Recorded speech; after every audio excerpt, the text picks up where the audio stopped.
People are watching the podcast right now. It's raw emotion. That's what it is. You can't control your body. But that's raw emotion usually looks bad. Like when you do something that is very unathletic. Usually when like a cool guy does it.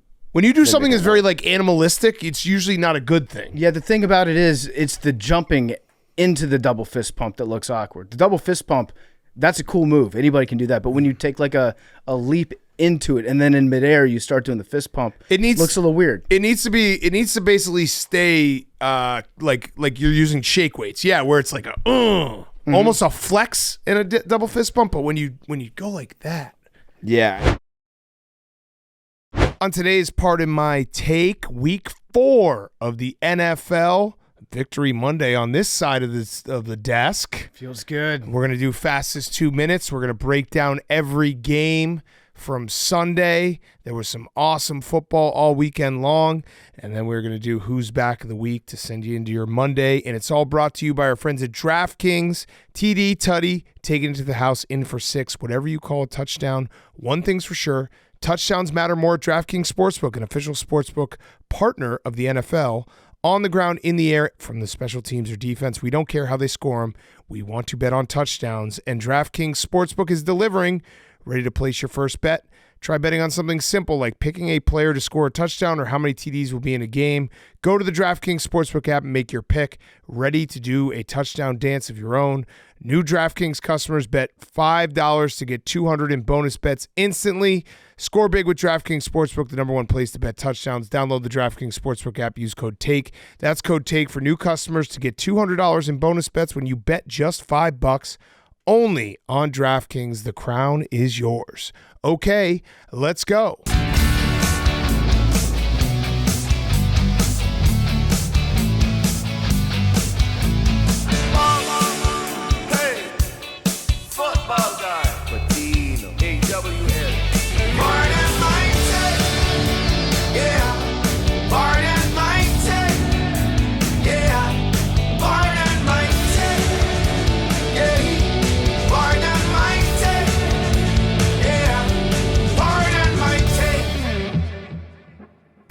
Welcome to Pardon My Take, presented by DraftKings. Download the DraftKings Sportsbook app. Use code TAKE. That's code TAKE for new customers to get $200 in bonus bets when you bet just $5. Only on DraftKings. The crown is yours. Today is Monday, September 30th, week 4. What? Some spread. Football. We start in Atlanta, where Kaderil Hodge brought the team on a pilgrimage to Mecca, a.k.a. the end zone, for 6 to start the scoring after Rashid Shaheed Wallace said, "The ball don't lie in my hands. I don't want to be anyone other than what I've been as a running back lately," as Taysom One Tree Hill tried to get his team to an NFCW. But it was the Falcons with no timeouts left, using the leg of "Life is a young way. I want to kick it 58 yards long" to seal the victory for Atlanta. Falcons 26, Saints 24. Whoop. We go up to Wisconsin, where the Packers got served a healthy dish of green eggs and Sam. As Darnold said, "I will only throw 1 interception today. I will throw 3 touchdowns past Green Bay." Justin Jefferson Davis said, "You can't cover my entire route tree, son." And the Vikings pass succeeded against the Packers' depleted secondary. The Green Day Packers in the month 2-2 saying once again, "Wake me up when September ends." The Vikings 31, the Packers 28. In Carolina, where Chupa Hubbard said, "Suck it, amigo," running for over 100 yards and a touchdown. The Bengals went to the ATM and took out their chase card for pay dirt, as Jamar and Brown scored 3 touchdowns combined. David Lepper looks like he had all the Panthers' fingers and hands falling off as the Bengals win the Battle of the Jungle Cats. Bengals 30. Bengals 34, Panthers 24. And we head out to we stay in the NFC South. The Bucs and the Eagles with our reporter, Max Talenti. We head over to Tampa, where the Eagles officially suck. Rashad, W-H-I-T-E, Goodman had the Eagles defense looking like average Joes. Eagles fans have had enough of Bryce not so tough, as he once again had another game with no tackles and no quarterback pressures. Darius Flay got cooked all day and went on to Twitter to talk about how many fucking Pro Bowls he has. Nick Sirianni stinks. This team stinks. Bucs 33, Eagles 16. Oh, thank you, Max. That was great. Let's go to the AFC East with memes up in New York. We head to MetLife Stadium, where Zach Wilson wanted to soak in all the memories of days when the rain came with Robert Sa-la-la-la-la-la-la-la-la-la-la-la. You can't coach. Hi, I'm Jaleel Sarah McLaughlin. Every Sunday, innocent Jets fans are abused, beaten, and neglected, and they're crying out for help. Please call the number on your screen right now to help a Jets fan today while I run all over your defense in the second half.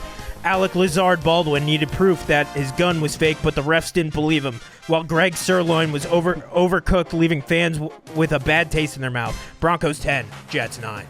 Great job, memes. We head over to Indy, where Anthony Richardson came out looking a little grungy. And what's that sound? Flacco, son, won't you come and wash away our pain? Flacco, son, you're not done. That was fun. Justin, how does it Fields was like a rolling stone into the end zone, scoring twice. Shane, the rise and fall of the third Steichen, wins this battle of two teams that used to look up to Aryans. Colts 27, the Steelers 24.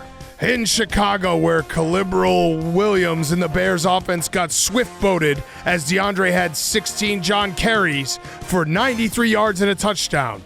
DJ Moore said, "How do you like it? How do you like it?" as he scored to give the Bears a second-half lead, which was enough after Sean McVay went out like Moses leaning on his Stafford.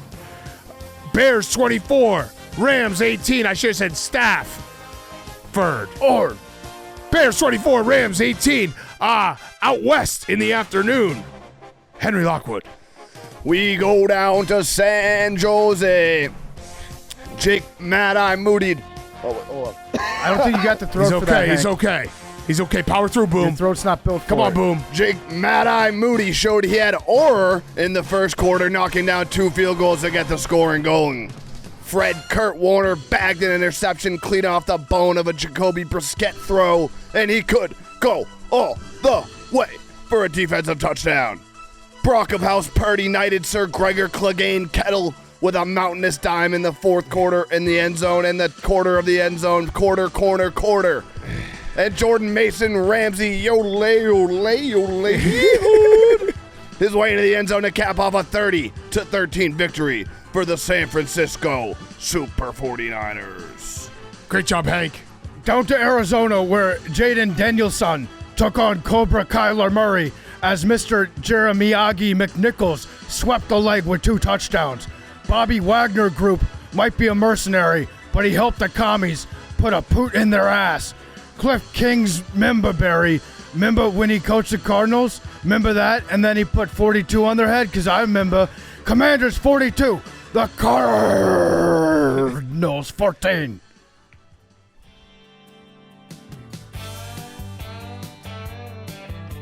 Standing on the corner, Jameis Winston, Cuyahoga, such a fine sight to see. It's Vegas, my lord, don't peg us cause we're sore. Goddamn, we hate the referees. It sucks because we lucked out no Crosby. And our QB shares some traits with Bill Cosby. The Raiders 20, Browns 16. And that is the fastest 2 minutes from week 4 in the NFL. It is all brought to you by our friends at Chevy. There's a reason we've never done a Mount Rushmore pickup trucks, and that's because, for pardon my take, there's only one pickup truck, the Chevy Silverado. Why is that? Silverado's a partner you can depend on. We've all spent time driving and using the Silverado for all kinds of pardon my take jobs, adventures, and other shenanigans. Silverado has been our ride for a cross-country trip to the Super Bowl. Silverado has helped us dig the biggest hole ever in the state of Ohio last year's Grit Week, and Silverado helped us give fullbacks the recognition they deserve with the Low Man Award, and this year Silverado was out west with our latest Grit Week. Silverado brings the grit to legendary grit paired with modern truck tech inside and out. Massive screens, up to 8 cameras with 14 different views to help make driving, towing, and parking all easier. We love the bold, blacked-out look of the new Silverado HD Trail Boss, so head on over to Chevy.com to build your own Silverado or Silverado HD and check out all the current offers on Silverado. Discover a world of strength and capability all behind the wheel of our favorite truck, the Chevy Silverado. Okay, week 4 in the books. We're watching the fourth quarter of the Ravens-Bills game. Looks like the Ravens are all the way back. Big Cat. Yeah. I got 2 words for you. Yeah? You know what they are. Big D? Big D. Big D. Big D. It's like a stiff arm out there, that Big D. That's Skip Bayless saying Big D, Derrick Henry. Yeah. The Ravens we knew had an awesome rushing offense. Bills' rushing defense looks extremely suspect. Yeah. We kind of knew that a little bit, though, but they're getting big boyed. They're getting bullied around. It's one of those, the Bills coming back down to earth, the Ravens ascending back to what we expected preseason after an 0-2 start. There also is just nothing more intimidating than the Ravens going all blacks on a Sunday night game. I know. At home. Yeah. It's something about it. Under the lights, the all-black uniforms are amazing. They should never wear the all-blacks in the light of day. Yeah, it adds like 5 points of strength to every player. Yeah, there is like some studies that have been done that show that teams that wear red are more intimidating, and like overall they tend to win more. That might have been skewed because at the time the study was done, I think Man United was like rolling off 6 EPLs or whatever it was. And the Chiefs in Georgia. And the Chiefs, and Georgia. But yeah, the all-black uniforms, if they're on a good team, they make that good team better. Yes, I agree. All right. So also, Lamar Jackson is good now that he's no longer a fat ass like apparently he was last year. Yeah, he's Slender Man. And he's killing it. And yeah, Derrick Henry is, 87-yard touchdown. I did not think Big D had an 87-yard touchdown still in his bag. That's the crazy part is he weighs, like 250 pounds maybe? And nobody could catch him. No one could catch him. Chase him down. It was shocking. Yeah. So we'll put a bow on it when the game goes final, but the Ravens dominate. And it was one of those nights where Josh Allen wasn't fully crisp Josh Allen. And we had the disaster play where everything went wrong when they looked like they were going to get back in the game, and they did. What even was that play? It was like he was out wide, and then they lateraled it to him. They got cute with it, is what they got way too cute with it. They lateraled to him. He tried to bomb it. He got strip sacked, and then he also got a dome piece to the dome piece. Yeah, dome piece to the dome piece. All right, so docking. Let's start with hand up. I was wrong. Derrick Henry just fumbled into the end zone, and I don't know what the pile is. All right, we'll stop updating this game. But I was wrong. I thought that the Packers would win this game. Vikings 31, Packers 29. I am now officially ready to take the Vikings for real. I needed this win for them to take them fully for real. And Sam Darnold, maybe he's just different now because he is. The game started and he tried to throw an interception on like the second pass of the game. Someone just dropped it on the Packers. He threw it right at him. And then from that point forward, I think he started like 10 of 13, 130 yards and 3 passing touchdowns, and they were up 28-0 in a blink of an eye. Yeah, he was doing this without Addison and without Hawkinson. He got Addison back, and having Addison out there makes a big difference for that offense. Yes. I actually think that the Minnesota Vikings are, I'm gonna say it, they're for real. They are for real. I heard a couple people, I heard some talking heads, Teddy Bruschi, saying this was going to be a true colors game for Sam Darnold, where he was going to show his true colors and go back to being old Sam. He is anti-Semitic. I am not anti-Semitic. I believe in Sam. I believe more so, I think it's a perfect fit for him. Yeah, it's the receivers are incredible. Sam Darnold is not all of a sudden a top 3 quarterback, but he is playing like a top 3 quarterback, and he has some of the best. Justin Jefferson's the best receiver in football. Yeah, he's got great weapons. He's got a great system, great head coach, and he is playing well. I don't want to take anything away from Sam. No, I'm not. Thought experiment. If the season ended today, he might not be MVP, but he would be maybe second or third for MVP. Season ends today, MVP. Because going into tonight, it was like Josh Allen. It was Josh Allen, Nico Collins. I think you have to talk about Jayden Daniels. Jayden Daniels. That's why you did this. Actually, That's exactly why he did this. I didn't think about it. That's exactly why he did this conversation. Not true, but once I started going I fell with for the it, trap. Good touche. Once I started going that was with well it, I done. realized, wait a second. It's completely well done. Listen, it's foreign to me to have somebody that I could say that about that wouldn't be considered utter joke. So I'm not planning. I don't know enough about how to act like I've been there before because I've never been there before. So I'm not laying traps for anybody. But I thought, but it's a good trap. It was a good trap. But I think Sam Darnold would be in that conversation. This is good because Max is starting to get a little angry. I think he'd be lower than Jane Daniels, though, now that you bring it up. Well, Sam Darnold. That's a good point, Hank. Sam Darnold is the first QB. Makes a lot of sense. He's the first QB to win, to start 4-0 and have at least 2 passing touchdowns in each of his first 4 starts. Mm-hmm. That's crazy. He's been playing incredible. Justin Jefferson is a maniac. Hit that. Not even the touchdown catch that he caught like with one hand against his chest. The catch he made at the end of the game, like I think it was late fourth quarter along the sideline. Sam Darnold kind of led him too far. I don't understand the guy. Like his body control is so out of this world to get that extra foot down. He's just so good. He's so much better than everyone else. And again, not taking anything away from Sam Darnold, but Justin Jefferson is just that special. And this game they jumped all over him. My question for you, PFT, is does Malik Willis win this game? So that's a good question, Big Cat. Thank you. I've come the other way around. Yeah. Now I think that Malik Willis is the best fit for that offense. Jordan Love, I think, came back a little too soon. Yeah. I think he's rushing himself a little bit. He saw Malik out there. He's like, I don't want to lose my job to Malik Willis. But tell you what, in terms of Jordan Love, I think we should turn it over to somebody who's actually been there before, walked a mile in those shoes to hear his thoughts, because Jordan Love got open lettered after the game. Dear Jordan, just a reminder that one game, one play, or one pass doesn't define you. Way to show resilience today. You have a long career ahead. Just keep going forward. Number 4. Oh, so he wore a Brett Favre jersey going into the game today. Mm-hmm. He also, in a touching tribute to Brett Favre, was the first Packers quarterback to have 4 touchdowns and 3 interceptions since Brett Favre last did it in 1999. That's amazing. That's pretty cool. That's cool. a touching tribute. And also, like Brett Favre, he wasn't looking out for his own welfare today because he rushed himself back too soon. Remember we used to joke about the Josh Rosen stat line where he would go like 12 for 17 for 103 yards. Yep. Jordan Love, and no touchdowns or no interceptions. Jordan Love had whatever the opposite of that is. He had the fullest day possible. He went 32 for 54, 389 yards, 4 touchdowns, 3 picks. Yeah, there we go. You felt him. There we go. You felt his presence in the game. It was good to see him back out there. No, he got hot in the second half. I mean, the end of the game, he was red hot. Second half was all Packers. Yeah. It was all Packers. So the Vikings were happy that they built up, what was it, a 28-0 lead. 28-0, like instant. And then there was was it a muff punt? So many muff punts today. Yeah. Muff punts left and right.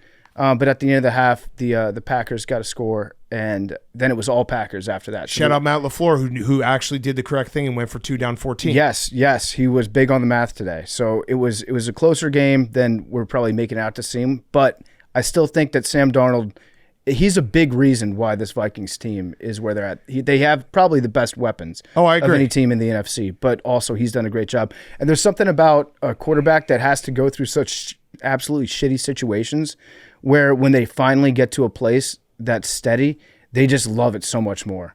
And so Sam Darnold's seen some shit in his career. Yeah. He's seen some real shit with Adam Gase, then with the Panthers, and then he kind of got nursed back a little bit. Foster home. He got foster home by Kyle Shanahan.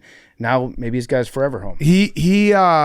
I'm sure we'll have one game where old Sam Darnold will come back, but I do believe in Sam Darnold going forward. Yeah. I do. I mean, they're playing great ball. Their defense is great. They blitzed to great effect against Jordan Love today. As for the Packers, I think you rushed Jordan Love back. Should have done that. You might have. Also, the Packers were down 2 great corners. They were. So they were. And Jair Alexander, he likes playing against Justin Jefferson. I feel like Justin Jefferson beats everyone. Yeah. So that's not really, a shot at Jair Alexander, but that was a big piece of the Packers playing really good defense in the first 3 weeks of the season under Jeff Hafley. But Jordan Love, I hope he doesn't. I hope he didn't find his groove. I think he found his groove. Second I think half, that fourth quarter he found his groove. That makes me scared. He looked better for sure the second half. Yeah. If the season did end today, I would say Kevin O'Connell probably coach of the year. Kevin O'Connell. O'Connell. You nailed it the first time. Kevin O'Connell, coach of the year. Probably yes. I'm trying to think. I think going into today, you could have made an argument for Matt LaFleur. Andy Reid, maybe. Andy Reid's still pretty just good. always. Yeah, but that's the thing. Like, you can't be dominant and win coach of the year. Todd Bowles. And they just had the refs. Maybe Dan Quinn. It's a little. He's trapping us again. If the season ended today, would the Commanders be in the playoffs? Yeah, they'd actually win the division. There you go. Isn't that interesting? That is interesting. Good fact. Yeah. Okay, next game. Or do we have anything else on this game? Oh, one thing I got right about this game was an off-season thought. Aaron Jones is really good, and I don't know why that triangle happened. Yeah, very strange. I mean, Like Josh Jacobs said it at the time. I was good, like, I understand Josh Jacobs is good, but Aaron Jones is a really good running back, and he proved it today. He had like 139 yards total, and he's good. It was sad he didn't get to do the Lambeau leap because he was going to try to do it if he scored. I think he might have done it after the game, but that's a different Lambeau leap. How much is Aaron Jones getting paid? He's getting paid 1 year, $7 million, and how much is Josh Jacobs being paid? Let's find that out. He only gets $7 million a year. Yeah, that's what I just saw. Running backs, man. Josh Jacob is getting paid 14 and a half. No, 4 year, $48 million, so $12 million a year. I don't know. Aaron Jones for 7? Yeah, would you rather have I guess they didn't want to give him the long-term deal. Josh Jacobs or like 1 4/5 Aaron Jones's?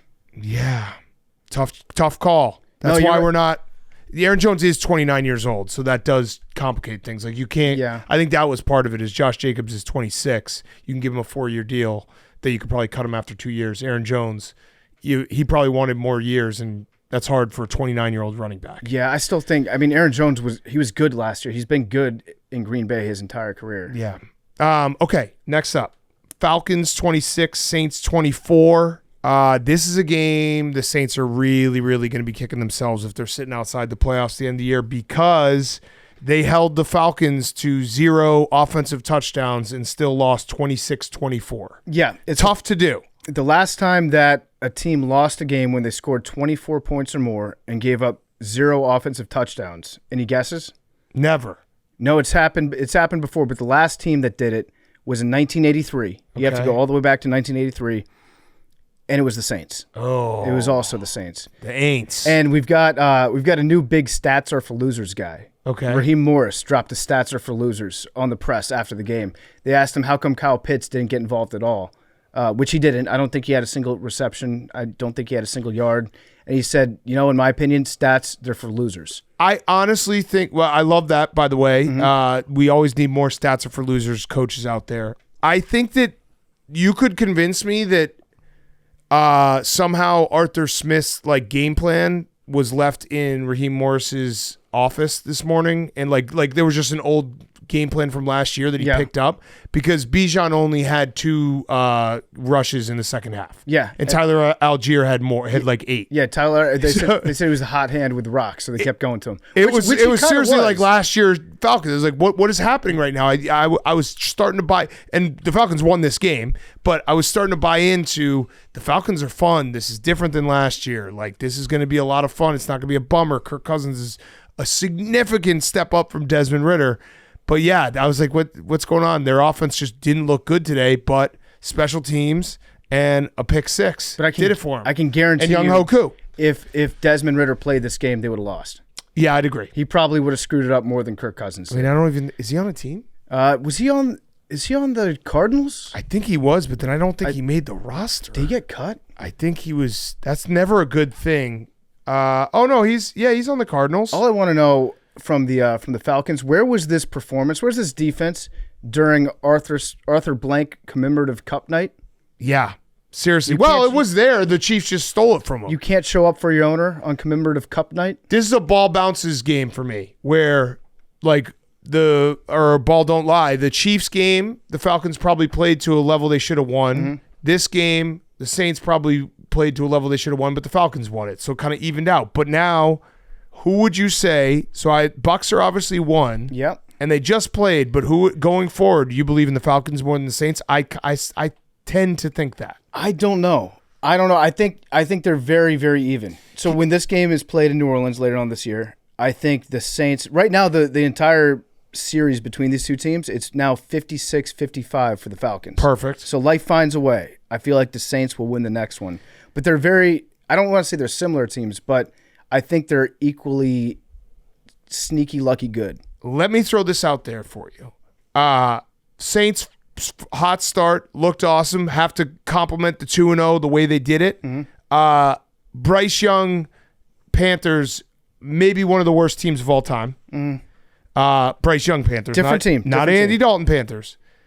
And the Cowboys might not be that good. The Cowboys might stink. So 2-0, can't apologize for 2-0. It was an impressive 2-0. But they just found a way in both these games, the last week with the Eagles and this week with the Falcons, where their defense played well and they just couldn't find a way to win. I think so the offense that we were saying, like, holy shit, it's changed everything. Is like, where is that? After week 2, we were crowning their asses. Oh, you have to. Yeah, it was a good 2-0, the most dangerous league in hockey, though. Listen, maybe in the NFL. If we were ever going to rename this podcast, it would just be the Knee Jerk Podcast, because whatever happened 2 hours ago is the thing that I think is going to keep happening for the rest of time, and then I'm shocked when something different happens. Yeah, that's a fact. So Kirk had the quote of the day, I think, after the game was over.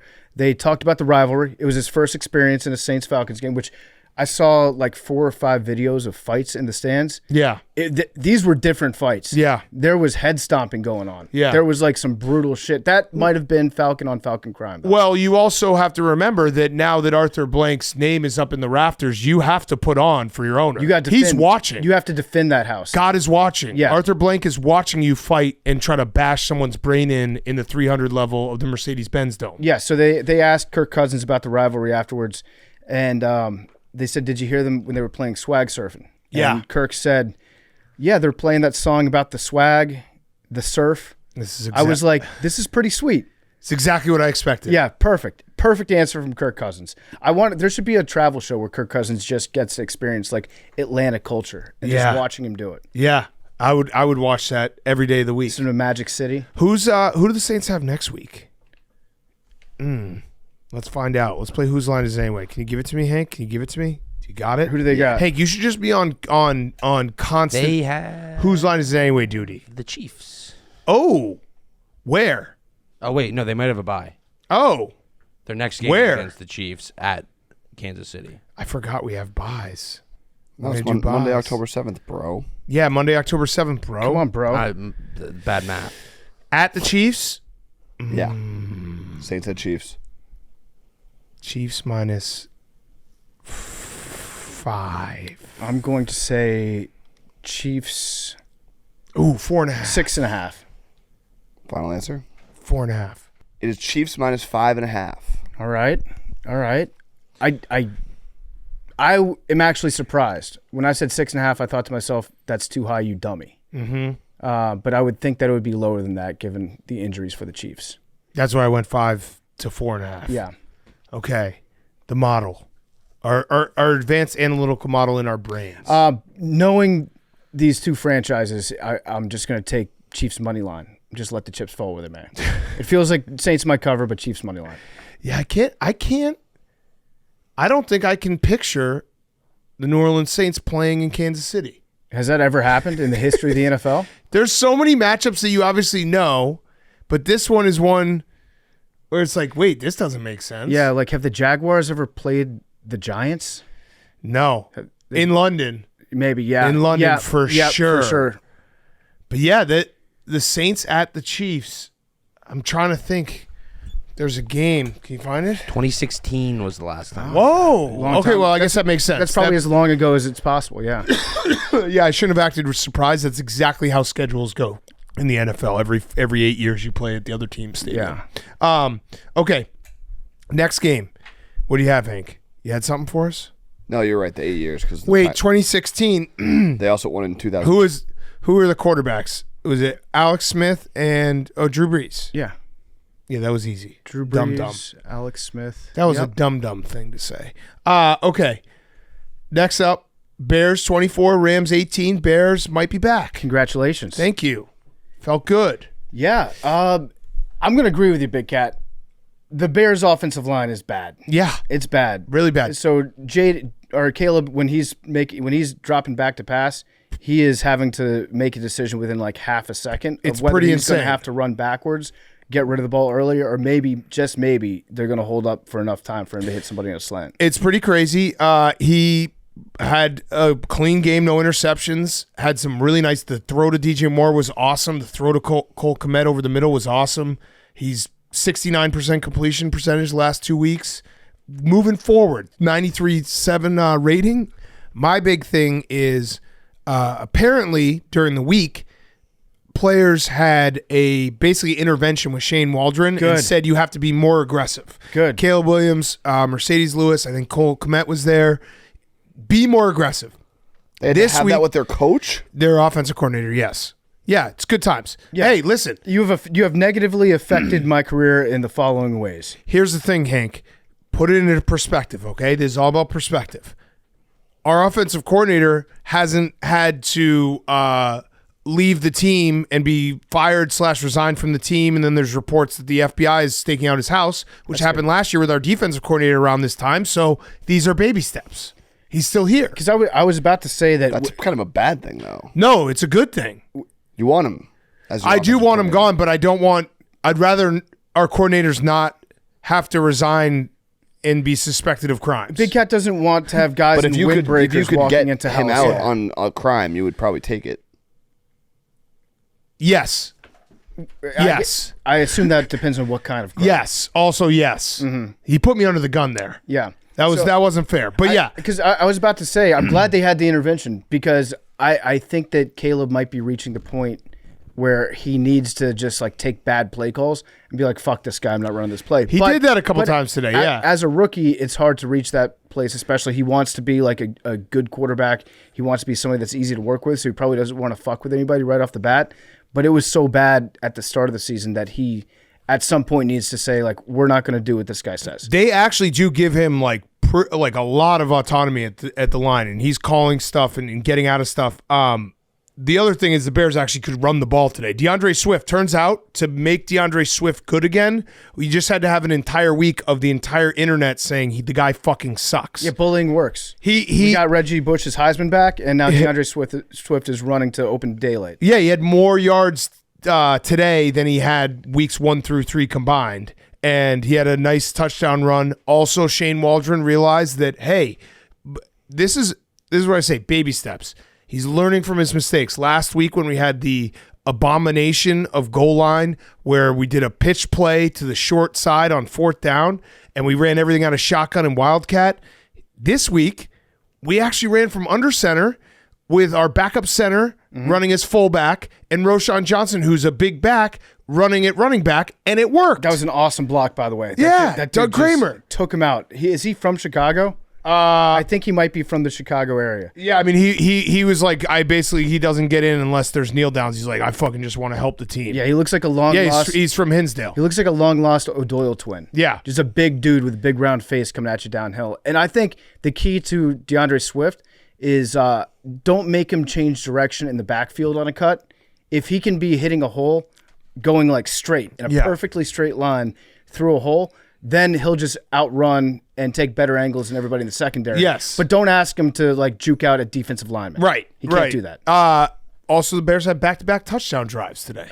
Progress. These there are I mean, now the Rams are very, very injured, and I kind of expected the Bears to win this game just because you had the kitchen sink game last week, and I gave that stat on Friday. Teams that come back and win a game down 14 in like the second half, they're just terrible against the spread. So the defense stepped up and stopped Stafford with strips, a fumble, a pick at the end. I was just happy. It was fun watching the Bears win at home, and we haven't even gotten to the real MVP of this game, Torrey Taylor, who's a fucking weapon. That one punt, I think I clocked it at 85 yards in the air. He won this game for the Bears in the end, because at the end of the game, when you have to, we were up less than a touchdown, and you're trying to get you can't get first downs, can't run the ball, don't have a good offensive line. You need to keep giving them long fields and hoping that your defense will stand up. He had 5 punts, 3 of them inside the 20, and then he had the one in the fourth quarter, a 66-yard punt to the 8-yard line. You can't go wrong getting a punter from Iowa or a tight end from Iowa. Yep. It's 2 things they do well there. Yeah, but he is an absolute weapon. Like I don't want to punt, but I'm excited to see how far he can punt every time he punts. And that punt that checked up was a thing of beauty too. Yeah. The backspin on it. Put the English on it. He knows he's a weapon. It was nice to watch. How you like that, Hank? Now- You got a punter now. What? No, I'll wait. I want you to finish. Okay. I was just going to say, Meme said something shocking to me today. He said, it's so funny how Sean McVay can only coach well against Kyle Shanahan. Yeah. And I was like, wait a second. It's the opposite. It's the opposite. And also, Sean McVay is a really good coach. Yeah. Against he won a coaches Super Bowl. that aren't Kyle Shanahan. Yeah. Memes? He won a Super Bowl, Memes. He's been to 2. I know, but this season.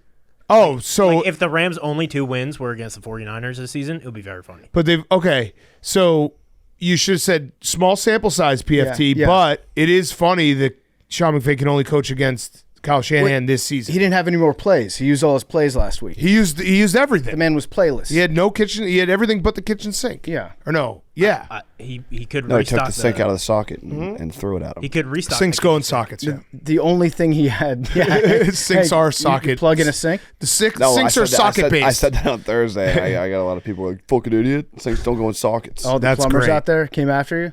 Yeah, no, he still had the kitchen sink. That's the thing. Yeah, but he the had kitchen- nothing else. The kitchen No sink Windex. can't score touchdowns. Right. You just wash your hands or piss in it. Hank, I finished. After the game, the Bears tweeted out, which I agree with as someone who is a advocate for the double fist pump celebration. Oh, Did yeah. you see this? There was Yeah. a clip of Caleb Williams walking off the field. He was doing the double fist pump, and I tweeted it. I've caught into non-Barstool AWL Twitter because people are like, the guy can't even celebrate, you're coming at him. But then a lot of people trashing him, saying this is like a yippee-ki-yay ass celebration. Yippee-ki-yay. Your thoughts? As someone who roasted someone for the double fist pump celly. Yeah, for some reason it was cool when he did it. I don't know. Well, It feels different when he did it versus when you did. I see a commonality between the two. Both Winners. winners. Yeah, winners. Winners. We wouldn't know Winners. about that because we haven't won anything. But yeah, Hank's all over that. No, it looked awkward. You can't do the double fist pump and not look awkward. It's impossible. It's kind of like a 6-year-old. Yeah. A 6-year-old. Hey, guess what sport? We're going for ice cream. People are watching the podcast right now. It's raw emotion. That's what it is. You I can't agree, control your body. but that's raw emotion usually looks bad. Like when you do well, something it looks that bad is if you're very unathletic. Usually when like a cool guy does it. when you do something that's very like animalistic, it's usually not a good thing. Yeah, the thing about it is it's the jumping into the double fist pump that looks awkward. The double fist pump, that's a cool move. Anybody can do that. But when you take like a leap into it and then in midair you start doing the fist pump, It needs looks a little weird. It needs to basically stay like you're using shake weights. Yeah, where it's like a almost a flex in a double fist pump, but when you go like that, Yeah, and PFT's right with like jumping and extending at the same time. which is what you did as well. Maybe if you thought Yeah. about when next time you try to dunk, I just thought it was think a about great jumping celebration. and That's doing all I double said. I fist was pump. getting, like, that might attacked. work. Hey, I got a question. Yep. Question of the week. Question of the week. Actually, you know what? Roback question. RHOBACK.com. Promo code TAKE. 20% off your first purchase. Q-zips, polos, hoodies, joggers, shorts. Roback.com. Promo code TAKE. 20% off your first purchase. Why don't you talk about dunking anymore? Oh, good question. I'm Thank training. you. I'm training. But why haven't you brought up dunking? Because you were very much gung-ho, I'm going to dunk, and I haven't heard you have any sort of confidence in like 3 months. Did you think we'd forget? I have not forgotten. I have trained. Max, please, roback question. I have a question as well. Yeah. Go ahead, Max. Roback question. At what point do we start to think about shooting? Oh, because what was the thing you had to do No, to I'm shoot? not. I'm still thinking about dunking. He had to make I've trained 4 days it a was week like- for the last 5 weeks. I forget. I'm It was gonna like continue 25 training. threes in a row. Hank's had really bad takes about shooting recently, Max. Yeah, true. I did an evaluation at my gym at the end of August, and it was not as much progress that I had hoped. So I said I'm going to keep my head down. I've trained hard for the last 5 weeks. I haven't checked since, but I'm still going gung ho. I Yes. still plan to dunk. I'm still training as if I'm going to dunk. I have not stopped. Just because I haven't talked about it, I have not stopped. I still think I'm going to do it. PFT Roback question extension. Yeah, hoodies, joggers, shorts. Hank, PFT commenter, part of my Take Yes. podcast. You had alluded to this being the time of year where if you weren't making the progress that you wanted to, you would turn to the dark needle of steroids. Have you begun question. doing that, or is it something that's in your imminent future? So, again, like I haven't talked about it because I don't Talk about steroids. want to get ahead of myself. I mentally had a bad evaluation at the end of August. I've gone hard for the last 5 weeks. I'll probably check again in the beginning of October, and then depending where I'm at is when. So the steroid decision is coming in the next 2 weeks. Okay, just looking at the calendar, Big Cat, this might pertain to your question as well. It's September 30th on Monday. 30 days have September. It is, in fact, October this week. Correct. So we're moving that timetable up. What are you talking? I just said You said a couple weeks. in the next couple Big weeks. Cat, rollback question. Roback question, RHOBACK.com.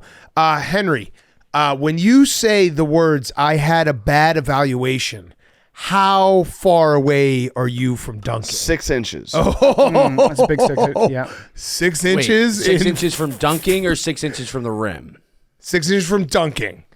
You think I'm 6? Bro, I'm 6 inches from the rim, like standing up. Yeah, 6 inches bro, isn't he's that fucking, big. he's a beast. 6 inches. So 6 inches in 3 months? Yeah. Oh, hopefully, boy. but hopefully I've gotten Oh, 2. boy, we got to get on the steroids. Hopefully I've gotten 2. It's got to be steroids. That was at the end of August. Can you touch the rim? Yes. Yes, he can. He can. I've seen it. I've witnessed it. Okay. Max, boy. can you even fucking jump, dude? Yeah, Max. Oh, This yeah. isn't Let's go. about Hank, me. Hank, you raise your hand next Yeah, time. raise your hand. Yeah. Max, Hank. is that a triple XL or a quad XL? Oh, You're shit. fucking swimming in it. If it's a triple or quad, make sure it's roback.com. This is a 2. That's mean, Hank. This is a 2. I mean, did you It's see an the shirt he's wearing today? It's an over. no. It's an Stand up, Max. I want to see it. Hank, It's an don't oversized fitting shirt. Oh, that's not bad. It is a big shirt. It's like a moo-moo. Shirt. Yeah. Hank, looks don't like talk Moon about what you think the last thing that he dunked was. It's a Don't 2X. go You want there. to see it? You want to come and look at it? You want to see? I You want believe to? you. I Yeah. You believe want to see you. the tag? I believe you. All right, so you're going to start shooting? No, not yet. Okay. I'm going to dunk. I've never trained harder for anything in my life. Golf? I just I was play. going to say like I trained hard for Rough Riding for a month. SATs or like, Cheated on then my- I realized no cheated on my chance. SATs. Yeah. How'd you cheat? I was in my homeroom. I knew the person that was moderating it, the teacher, so I knew he wasn't gonna like bust me. I couldn't focus after the first like whatever hour, 2 hours was so fucking long, and I knew the girl that was diagonally in front of me. She was way smarter than me. I had like enough time, and I wasn't worried about getting like caught and in trouble because I knew the guy at worst would just be like, "Hey, Stop cheating. put your head back down." So I was able to just read her whole test, and I made the decision. I was like, "I'm pretty sure we have the same test. I'm just going to copy all our answers for the Scantron, like multiple test part. And if I'm wrong, I'll do the SATs again because everyone else usually does them multiple times." Got like I think 1500 was average at the time. I got a 1450, was perfectly good with that. Never did them again. Was there a writing part?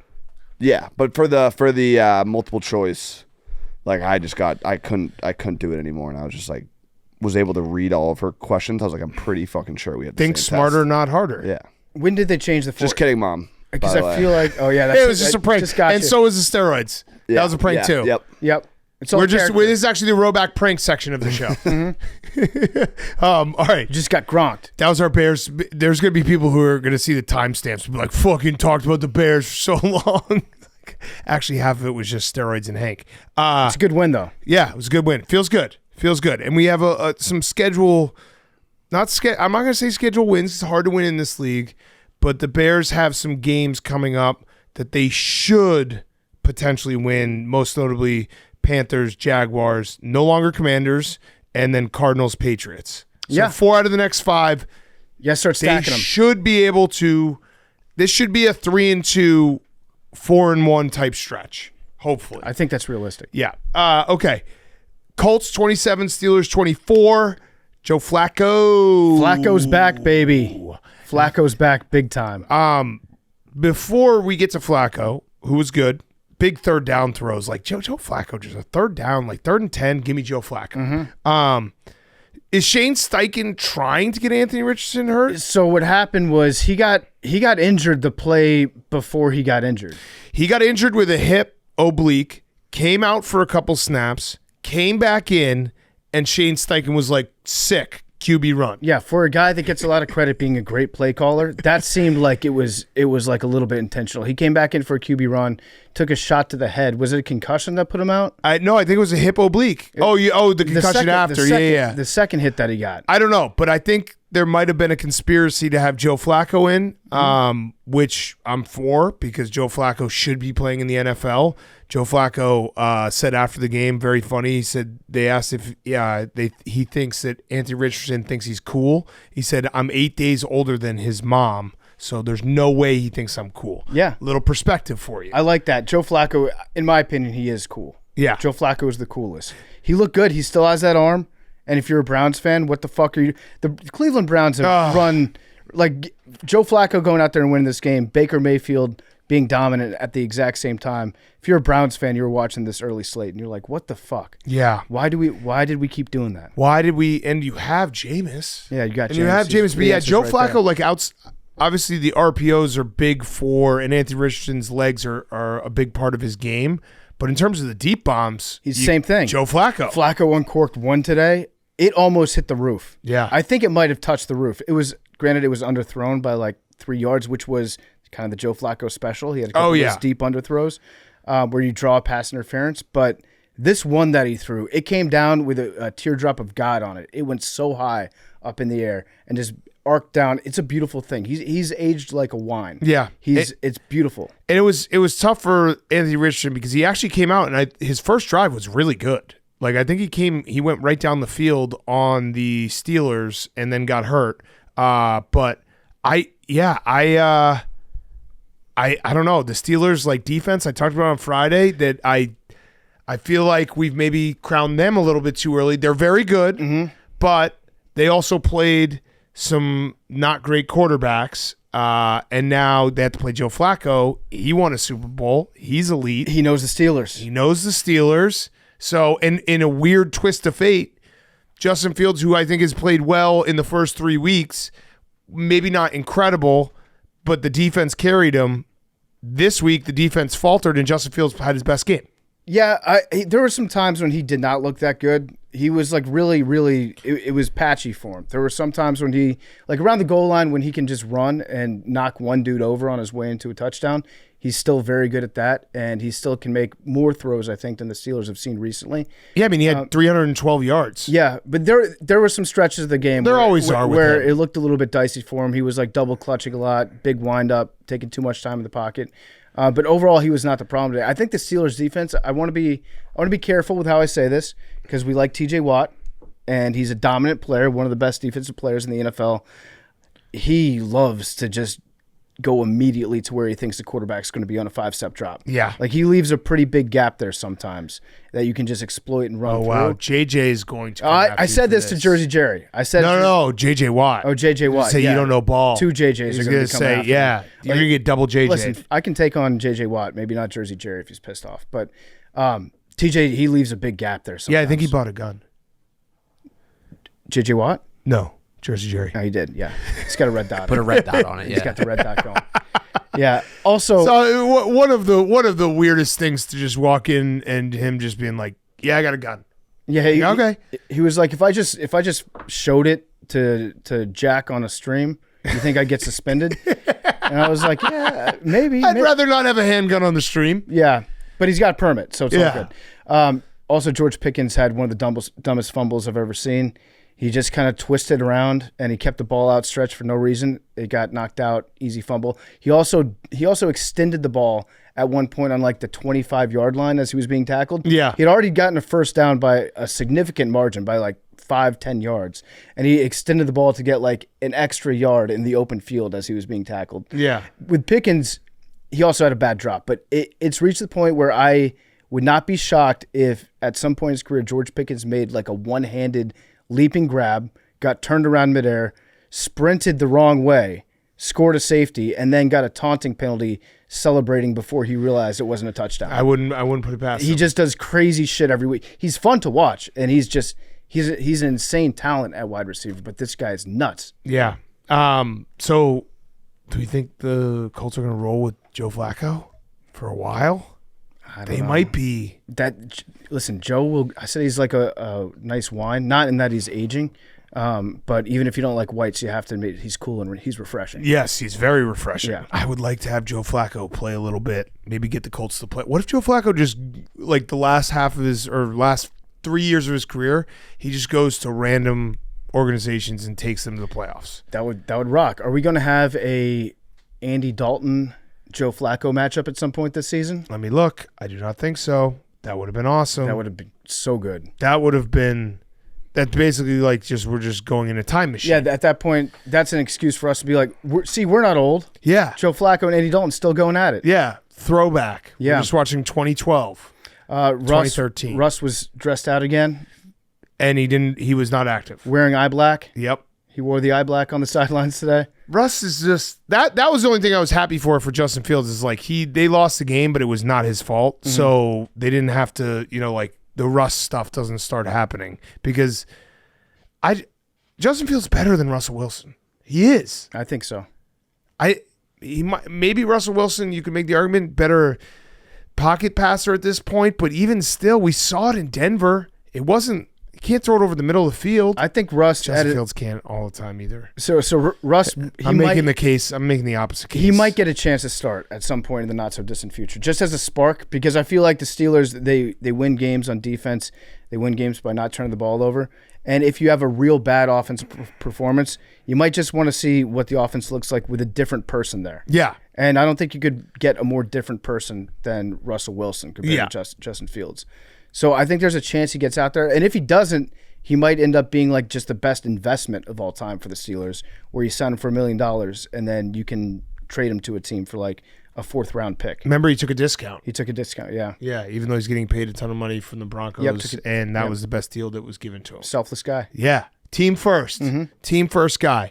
Okay, let me do a quick ad before we get to the next game. Game Time. Football season is here. We can't wait to get out some games this fall with the help of Game Time, the official ticketing partner of Barstool Sports. Hank, can you look up Monday night in Detroit?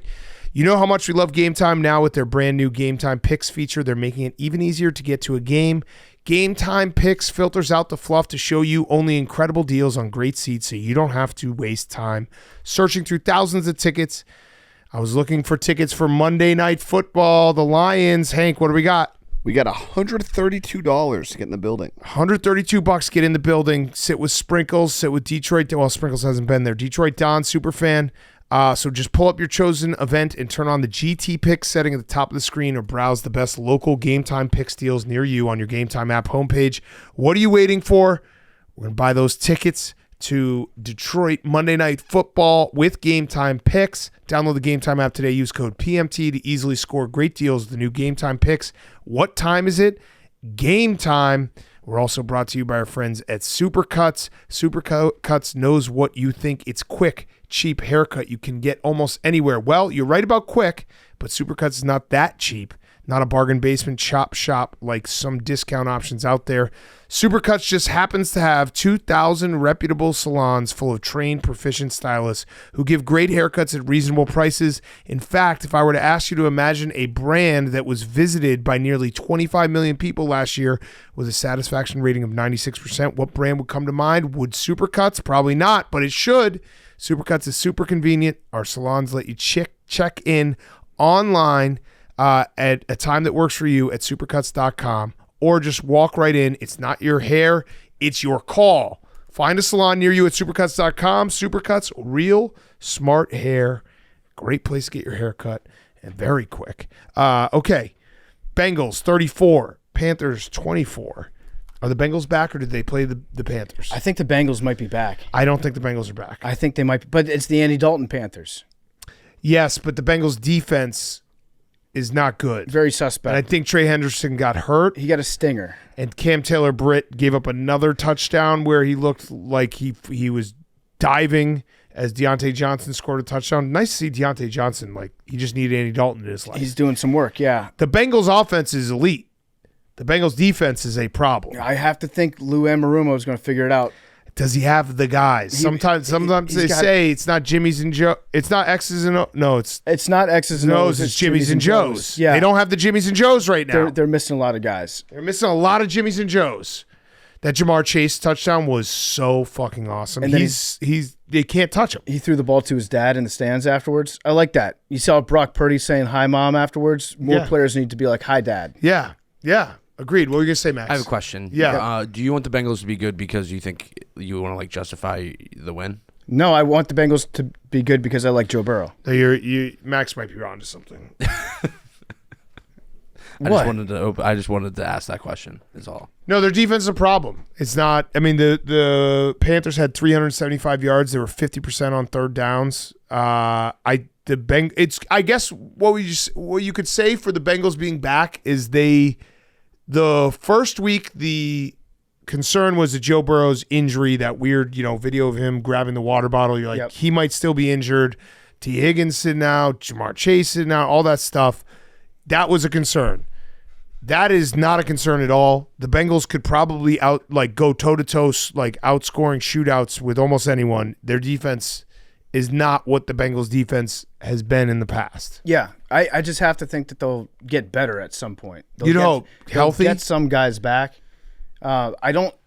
The Panthers were the best medicine right now for the Bengals. Yeah. So at least now they believe that they can win. When they played against the Chiefs, they played good enough to win that game too. Yeah. I think they'll be. This is what we see all the time from the Bengals. Though, is they start out slow. September's a bad month, and then they get hot. Yeah. And I think that's what's going to happen again. Now we should have known this game was over from the pregame because they broke the drum, the keep pounding drum. Oh no! And this time it was Sir Purr. No. This time it was John Beeson. Oh. And last year. I thought the story sounded kind of familiar. They did it last year too. Mike Tolbert beat the drum, broke it, and they lost that game. If you break the keep pounding drum, you can't keep. You have to stop pounding. You have to literally stop pounding. Yeah. Yeah. So that was we should have known right then, right then and there. Yeah, but Andy Dalton, I love the Andy Dalton tour where it's just watching him go out there and look good for a little bit. Again, it makes us feel a little bit younger than we really are, but. This is the perfect Andy Dalton game if you're the Carolina Panthers because you lose, but you look competent while losing. Dave Canales, you can tell like he's having, even in a loss, was having more fun being like, I have a quarterback that can actually do the things I need him to do, which it's got to suck being Bryce Young. Bryce Young just should not even dress. Is he was dressed today? He's a backup quarterback. I'm sure I would assume. He'd have to have been, right? I didn't see him at all today. Yeah. Well, it's hard. Yeah, that's true. Behind he's everyone, a little guy. Yeah, he's a tiny little guy. That'd be funny if they got him like a little drawer. Yeah, just tuck him in there. Yeah, so he doesn't have to watch the game. Yeah, put a straight jacket on him. He can just hang out. So Bengals back. You say back. I don't know if they're back yet, but I predict that they will be back. It was a must win for the Bengals. I'm gonna wait till next week when they play the Ravens to declare them back. If they can beat the Ravens. Yeah, I want to get ahead of it. They might not be back. Okay, because 1-4 is tough. Yeah, I see them. Crystal ball. I see them 1-4. Yeah. So if they can beat the Ravens, I think they're officially back because it softens up a little from there. But I right now I'm not ready. They're half back. Mm-hmm. Are the Bengals back or did they play the Panthers? That's the question. That's a fair stat for them. Yeah. Yeah. Okay. Next up, Broncos 10. Jets 9. What a game. What a game. So before we get to memes, I would like to say the Broncos defense looks very good. And I know there was weather, but we have to put respect on the Broncos. Patrick Surtain, who we did put respect on last week, is like one of the best cornerbacks, if not the best cornerback in the league. He had 60% of Garrett Wilson's snaps was against him, and Garrett Wilson had 2 catches for 22 yards. The Broncos defense played very well in this game. Bo Nix, let's just say this, Bo Nix threw a touchdown pass. Everyone's on the board. Let's go, Bo. All the starters are on the board. He also had a first half of 7 for 15 for -7 yards. That's very, very hard to do. Very hard to do. I don't think he completed a pass that went past the line of scrimmage in the first half. Weather might have had something to do with it. I'd say probably more than likely it was just Bo Nix being Bo Nix that had something to do with it. But they won. Maybe Bo Nix is just a winner. Have we thought about that? Well, I was going to say, stats are for losers, big cat. I have it. Maybe Bo Nix just goes out there and he wins fucking football games. I have a stat to back it up. Okay. Bo Nix is the first QB to win a game in which he averaged fewer than 2.5 yards per pass attempt, minimum 25 attempts. Bo Nix just made history. Bo Nix won a game in spite of bad quarterback play, which was done by Bo Nix. Yeah, it's like Tim Tebow. He's Tebow Nix. Yeah. This is exactly what he used to do for the Broncos too. Credit to Bo Nix. Yeah, That's overcoming yourself. Right. Sometimes can be the hardest opponent of all. Bo Nix did the impossible. He won a game with Bo Nix as the quarterback. Yeah, it was that first half was. I don't know how anybody watched that game. If you're a Jets fan that made the trip to the Meadowlands, nobody had a worse day than you. I don't think anyone had a worse Sunday than a poor Jets fan. Probably sat in traffic for an hour and a half, you would say, probably to get out to the Meadowlands. Yeah. More. Yeah, you were with rain? You were in the rain, in the cold, in the wind. You watched 9 points from your offense, and then you got rained on more. Then you left. Then you had to get into another, probably an Uber that like you thought it was going to be decent size, and it was like a 2007 Toyota Prius. Yeah. And you and your 3 friends were stuck together in the back seat. Then you had to sit for another hour and a half in traffic as you were thinking about the loss, listening to post-game radio, and make your way back to New York City. That is an all-time bad after. I would rather be in jail. I would rather spend that time in jail. Yeah, the 4 hours? Provided that jail or the had 10 hours? Yeah, provided that jail had a television. With the quad box and another television with another one. It's basically who had a worse day, a Jets fan or Diddy? Just a day, just a worse day. They're trying to make, I saw a report, they're like, Diddy's in a jail that's like horrific. It's like, yeah, dude, it's jail. Yeah, it's jail. It's jail. Like, do you want us to feel bad? But it's jail. Better than the Meadowlands. Yeah, this was a perfect like commercial for football's the greatest game to watch on your couch. Yep. It is built to watch on your couch. Going to games, the tailgater is fun when the weather's okay, but everything else, the couch is just perfect. Memes. Your thoughts, I guess, you want questions first or you want thoughts? Why don't you go thoughts, then we'll question. I'll go thoughts. We had 9 days to prepare. Yeah. For a lot team of days. With a rookie quarterback. Yeah. Playing back-to-back away games. Yeah. Playing cross-country away games. Yeah. And we laid an egg. Defense showed up. Robert Saleh, after the game, made sure to say the defense showed up. Saying the offense didn't. Meanwhile, you're the head coach, and you're in charge of everything. Now, Memes, he is a defensive head coach, correct? Yes, but that doesn't matter. You're the head coach. I would say, would Aaron Rodgers be kind of in charge of the offense? I'm not even going to include Nathaniel Hackett here. Yeah, is Nathaniel Hackett a problem? It feels like he might be a problem. Nice guy. Really nice guy. Had a great time on Pardon My Take. He's really nice guy. Loves and Blake Bortles. He's a way better guy than he is football coach. He's as it's good not of even a coach close. as he is. Better human being. It's a blowout. Nathaniel Hackett is not smart. But dude, he watches the gold member. Yeah. There's certain times, like, there was one moment in the game, it was 2nd and 1, and then they just ran 3 pass plays in a row. Well, 2 pass plays, and then Aaron Rodgers. In the wind and rain. In the wind and rain, Aaron Rodgers gets hurt. It's like, how haven't you learned your lesson? Just run the ball, put Braylon Allen in, get the extra yardage, get a field goal, get out of the game, grimy, win. Credit to the Broncos defense, though. They did a really good job of shutting down your running game. Brees Hall, what do you have? 0.4 No, he wasn't great. yards per carry? The Broncos defense deserves credit. I'm putting some respect on the Broncos. They do, but when Brees Hall wasn't doing well, they should have put Braylon Allen in because he was doing well. And he's he's 19 years old. He's fucking sick. Here's a question for you. Are we at the question part? Yeah. Okay. Hank, will you please get a question ready for me as well? Do you think there's an issue between coach and quarterback? Because there was a quote afterwards that Salah said that they need to dial back the cadence. And Aaron Rodgers said that's one way to do it. The other way is to hold them accountable. Thoughts?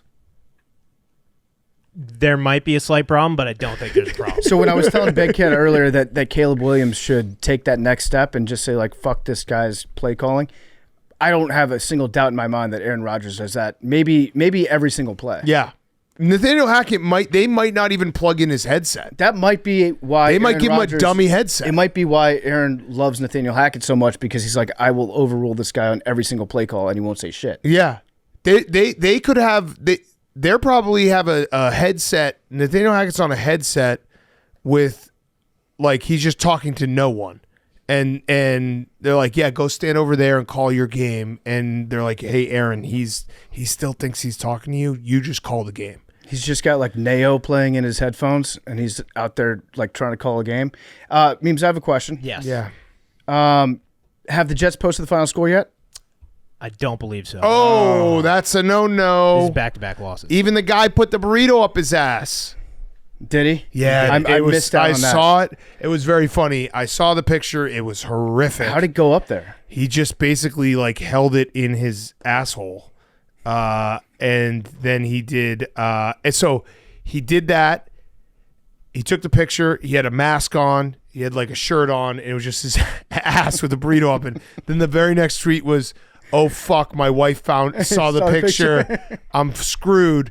And then later on in the night, when Alabama was up, 28-0, he said, if Georgia comes back and wins this game, I'll do a face reveal and ruin my whole life. Oh, my God. And so he had a moment where he was like, I've done it again. Back-to-back weeks. It's all over. Oh. So shout out that guy for actually putting the burrito up his ass. St. Bill Snyder. Henry. Memes. Yeah. After last week's big win against New England, what % chance did you think that you were going to possibly lose this game was? 5. 5%. I also did that because I bet them. Well, even to the last quarter, I thought we were winning the entire time. Yeah. I mean, you lost to Bo Nix. Missed a kick. Yeah, but Bo Nix, remember, Bo Nix is such a winner that he won the game in spite of Bo Nix. Yeah, That's hard to do. Listen, Bo Nix beat the Tampa Bay Buccaneers, the New York Jets, and himself twice. Yeah. And he's got 4 wins in the last 2 weeks. It's Bo Nix. Memes, Yeah, any one other? of the best quarterbacks in the league, allegedly. Yeah. Yeah, Oh, can't be losing Does Bo Aaron- we're getting allegeds going Does on. Aaron Rodgers look all right? I'm not talking about his play today. Does he look healthy? Dave, He our looked healthy until He got looks. landed on. our boss Dave has a theory that he's just got a goofy helmet. He's got to figure that out. He does have a goofy helmet. It's got the way that it's strapped in looks kind of awkward, but he looks gaunt. He looks like he has scurvy, like he's on some weird diet where he's not allowed to eat vitamin C. Oh, you're saying not playing. You're just saying. I'm just saying in general, like he looks a little scraggly. Look skinny. Yeah. Yeah. Does he have something wrong with him?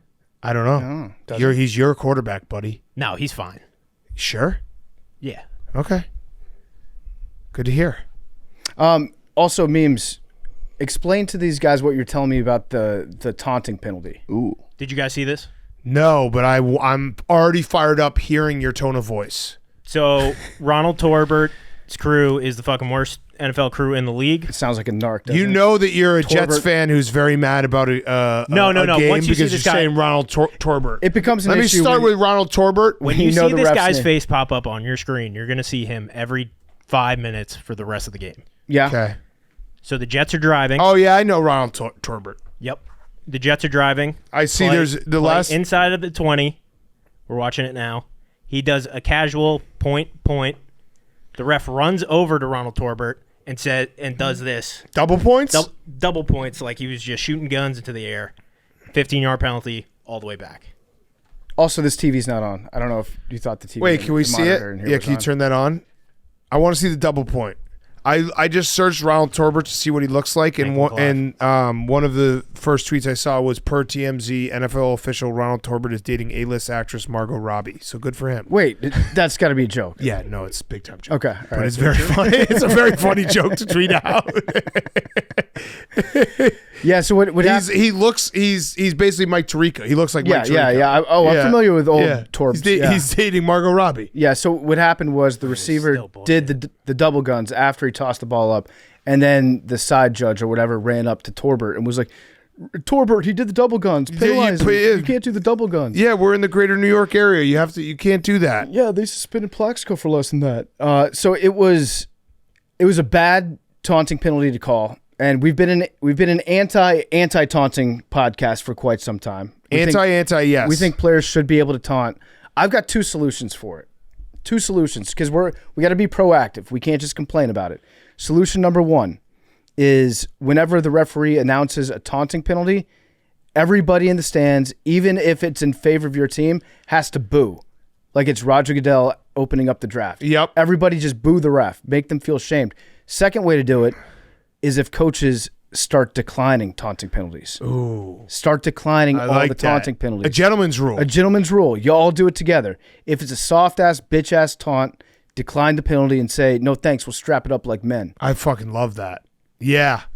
Yeah, you basically it's mutual combat. When you show up before the game, the coin flip, you shake hands and you either agree to all declining of all taunting penalties or not. Yeah, I think Dan Campbell would be the first to sign up for this. God, that would rock because people would just be taunting left and right and the game would be more fun. Yep. And but someone will break the truce. Sirianni. If you really need it, if you really needed 15 yards, Yeah. you would definitely break it. But then they should be shunned.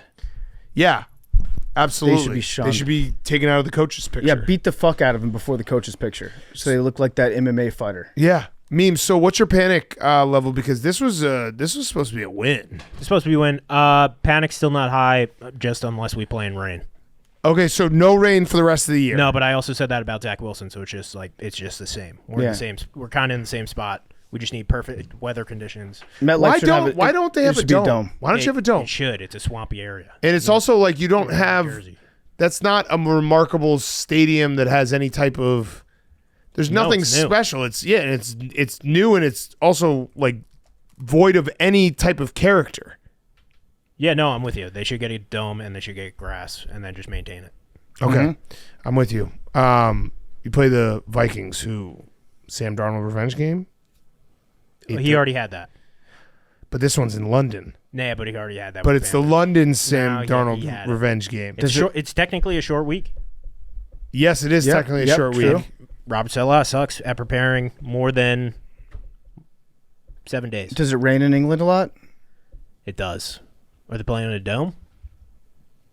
It's a shorter week for the Vikings, But we play better on a shorter week. but they're even shorter How do they play on a shorter week? because they have to travel farther. No, I'm saying, how do they play? Oh, I don't know. But they're also one time zone behind you. Yeah, it's a shorter week for them. It's even shorter? Yeah, Well, they it's have to go an extra hour, basically a flight or 2 hours of flight. We're not a time zone podcast. No, It's we've also- never been. It is technically 1 hour shorter in the time zones. They're an hour apart. It's the most East Coast game that you can possibly play. But isn't all time the same? Now you're freaking me out. Oh man, that was heavy. That's some Aaron Rodgers shit what right the there. hell just happened? No, man. They have to. So memes. Let's just say hypothetically it was the same distance from London, right? New York and Minneapolis. Yep. Minneapolis would have to leave 1 hour earlier on the clock than the Jets would. Correct. That day that they leave for travel, that's going to be 1 hour. If they left shorter at for the them. exact same time, the Jets would leave at 1 p.m. and the Vikings would technically leave at 12 or noon. Yep. And then they would get there at the same time. No. No. It would still take longer for the Vikings. Well, 1 hour. And they would have to leave earlier, so they're on a shorter week. They have to leave home before you do. I think you're right. Yeah, I know I'm right. So Yeah. there goes your short week, buddy. You actually got But we still you got play a better long on week. a short week. But it's not. You're on a long week compared to the Vikings. Get that extra hour. Oh, we got him just- back. we got him. We got him back. Yeah, we you're- got him back. You're in the Matrix right now. Yeah, have some. How you like that now? They don't like it. Yeah, no one does. So does Salah, he sucks at coaching in the rain? Or your quarterback No, suck at the playing Jets in the rain? suck in the rain. Overall. Yeah, the Jets suck in the rain. We had two good games in the rain. One against the Texans last year, smoked them, and then one against the Bears. But your quarterback was Was it Bajent? no. There's 3 years ago, Mike White game. McCown. No, was it? Oh no, we started. Shit, who did we start in that game? What year was it? Was it Seaman? Yeah, it might have been. Yeah, I think it was. No, it's Trevor Siemian. I think it was Trevor Siemian. Stud. That was bad. Yeah, Trevor Siemian started that Yeah, game. but those are the only two good Jets games. Like last year, we played the Giants and barely won. It's just bad. You Okay. can't play in the rain. Salah needs to wear a hat in the rain. Okay. The shiny bald head is distracting. Yeah. He has to feel every single raindrop all over his head. He also needs to just show. You know what? Is gold member Mike Myers? Yep. Is it Austin Powers? Yep. Just get him stuck in the bowels of MetLife with a car going back and forth. That's not. That's a bad what you idea. need to do with Nathaniel Hackett before the game. That's It's a like, good hey, idea. Nathaniel, can you park my golf cart real quick? And then right before kickoff, be like, hey, just put that over there, and he'll just get stuck. Because it's going to be an issue for Nathaniel Hackett in England having to listen to all those accents. He'll just think it's hilarious. Yeah. He's going to be like, this entire country is like gold member. He's going to think he's living in the movie. Yep. There's a Rookie problem. of the year when the coach gets stuck. Yeah. Yep. Yeah. Brickma. The ice is hot. We heat up the ice. All right. Next. Why don't you keep the mic on over there? Bucs 33, Eagles 16. Maxie. Yep. So, Eagles are bad. Yeah. Right now. No, they're bad. So Yeah. I bet the Bucs right before kickoff because I saw the stat that Lane Johnson was out, and since 2013 the Eagles are 97-59-1 when he plays, which is 62% winning percentage, and now without him they are 14-24. That's significant. That's pretty crazy. That it is. It's like 40% of winning percentage when Lane Johnson's on the field versus when he's not. Also doesn't help when your only two receivers on the roster are also out. Yeah, and I thought for a second that Wait, there you was have more Only have two receivers? receivers on the roster. You have more receivers Nope. than that.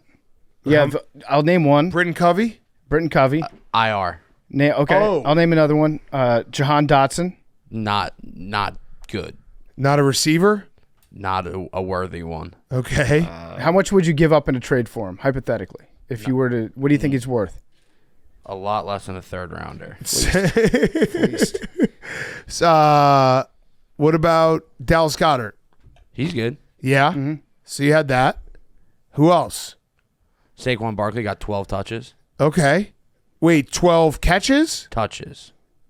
Touches So including his rushing attempts. in the whole Correct. game. Correct. He got 12 touches. That is correct. You want me to say it again? Yeah. Did you hear 12. Sirianni's explanation for why they didn't get more involved earlier? I don't want to hear anything from him. Okay. What do you say? He- I want to hear. would you like to hear it? Yeah, I'd like to hear it. So a reporter asked him how come he wasn't more involved in the opening 3 series of the game. I think he got 2 touches maybe on the first 3 drives. That's more receivers than the receivers than they have on the active roster. Yeah, that's a good point, Hank. So Sirianni said, well, in those drives, if you look at them, we got to third down on all of them and went 3 and out. So on third down, we weren't going to run the ball. So really, it's just 2 plays per possession that we weren't getting the ball at. So you have to bear that in mind and take 3 of those plays out, and now you're only stuck with 9 plays. Or I guess that'd be 6 plays to get him the ball, and they got him the ball a third of the time, so that was pretty good. Oh. That's a But good maybe if you answer. got him the ball more, maybe then you wouldn't have been in third and Stuck long. in that. Yeah. Max, you guys have John Ross? Yes. I didn't know he was still in the He NFL. was on the practice squad. Called He's the up. fastest guy in the world. Also, I think he wears 37. Is that the slowest number? of all- 38, but he's not the slow. That's actually smart by him because he's so fast and he wears a slow number. People will be deceived. That's genius. No. Yeah, Yes. no, I agree. Like if you were number 1 or 11, Yeah, dude, I remember John Ross when he got drafted. I was just like, this guy's gonna be a game changer. He's He's, gonna end up- so fast. he's going to end up on the Chiefs, and then we'll look like morons. Yeah, he will. You probably will trade him to the Chiefs. He'll be incredible. John Ross had a catch. Yeah, I don't know. What do you want me to say? Were there any positive things about today? No. Okay. What about that? What about the blocked extra point you guys returned for 2 points? Sick. I mean, the game was over in a Instantly. second. Because- it was instant. And it was also like as soon as they went down, they didn't have the guys to go to on get a back. run. Like, yeah, If it's tough. It's tough your in the team boots right sucks now. too, Hank.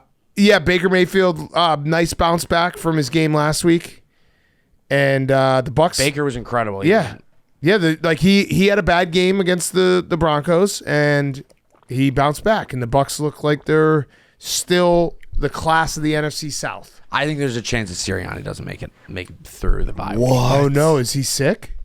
No. Oh, There's two guys out there. I got one. There's two guys out there. It should be Vrabes. Dominic. Belichick. Vrabes. Or Belichick. That both would kill Hank. Vrabes Both would kill Hank. Vrabes would kick the shit out of people if he was the coach of the Philadelphia Eagles. Vrabel would be awesome. You want a leader of men? Wait, but you're not going to hire an interim. Yeah, why not? Yeah, I guess why not? Yeah. You're right. You're right. All right, so you're really down on a 2-2 team with a lot of injuries. Like the injuries are going to get fixed. They did not show up in the slightest today. They had no interest in being on the field. It was too hot. And then there's a problem. There's problem between coach and quarterback. There's problem between coach and player. And whenever the coach gets behind a microphone, he sounds like a fucking idiot, just like me. But I'm not the coach of the fucking Eagles. That's true. And Darius Slay is a fucking asshole. Oh yeah, so tell us this story because we missed this. I want you to tell me what happened with Darius Slay. He got burned. Darius Slay, bad game today. Yeah, Very bad game. and then what would he do? After the game, goes to Twitter almost immediately. X. 150 pass breakups and counting. 28 picks and counting. 6-time Pro Bowl. All Pro. When you talk bad about me, don't forget to mention the greatness of me too. Oh, okay. Mention his greatness. And then he Hank, are immediately you taking notes? Because what? he got roasted and then went private. Listen, Darius Slay, be a man like everyone else, and don't even tweet any of that. Just do a screenshot of the man in the arena speech. Yeah. Shut up all the haters. Hank, you need to do that when you can't dunk. You'd be like, I'm going to dunk. Producer for #1 sports podcast for the last 8+ years. Rode on the float with the coach Joe of the Mazzulla. Celtics. Keeper of the lighthouse. Keep it a lighthouse. Didn't Former. look that bad bald. Didn't look that bad bald. That might be #1. That's tough to do. Remember my 5X lottery great ball winner. Yeah, what is 3X in the new studio. What do you say? What is it? What's the last line of it? Remember when you come at me, remember my greatness? Mention my greatness as well. That's such a loser thing to do.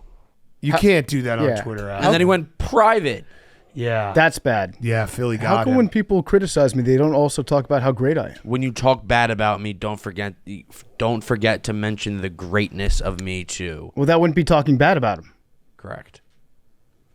Bucs, I do think are the class of the NFC South. I think they're very good. It was good to see Baker bounce back because I feel like with these quarterbacks, and Baker's had extended periods, but like a Sam Darnold, Baker I think is better than Sam. But if they have one bad game, I'm always worried that it's going back into a pumpkin. Yep. You know? Yeah. Like, oh no. I hear you. Did they figure him out? Yeah. So I just get nervous. So that it was good to see Baker have a good bounce back game.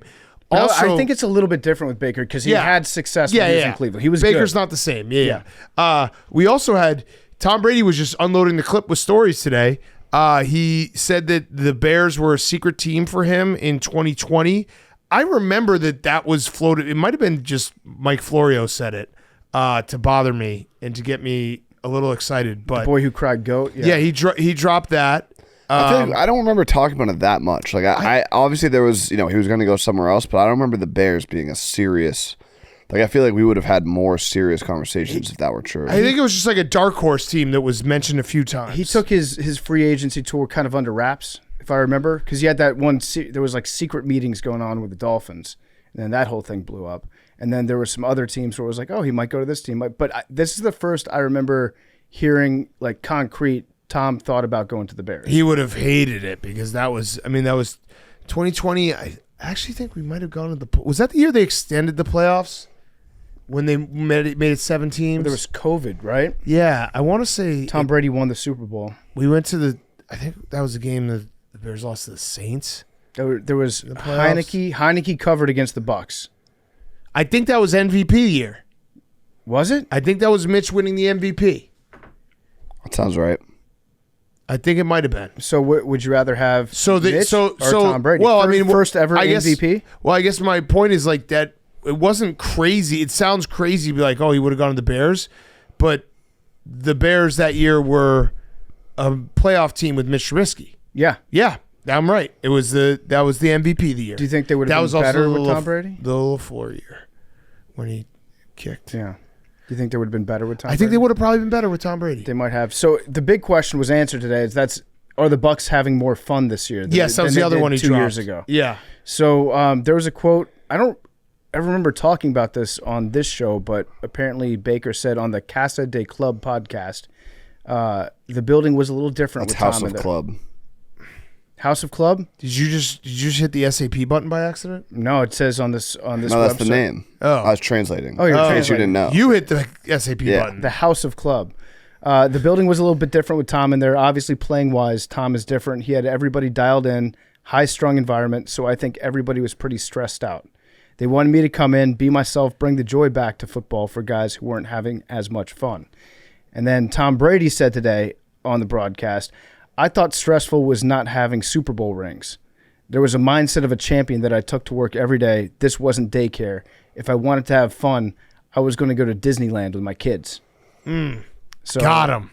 Would you rather have fun or win a Super Bowl? I'd say this is the old Lane Johnson when we got him in trouble. Yeah, that's true. When we basically put words in his mouth. Is Tom Brady not fun? No, Lane Johnson said that. No, we led him to say that. We definitely did.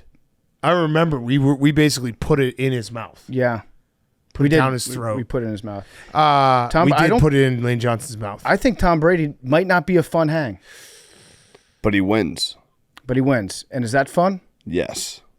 Yeah, he's just like the finance version of like, we don't have fun here, we make bank. Yeah.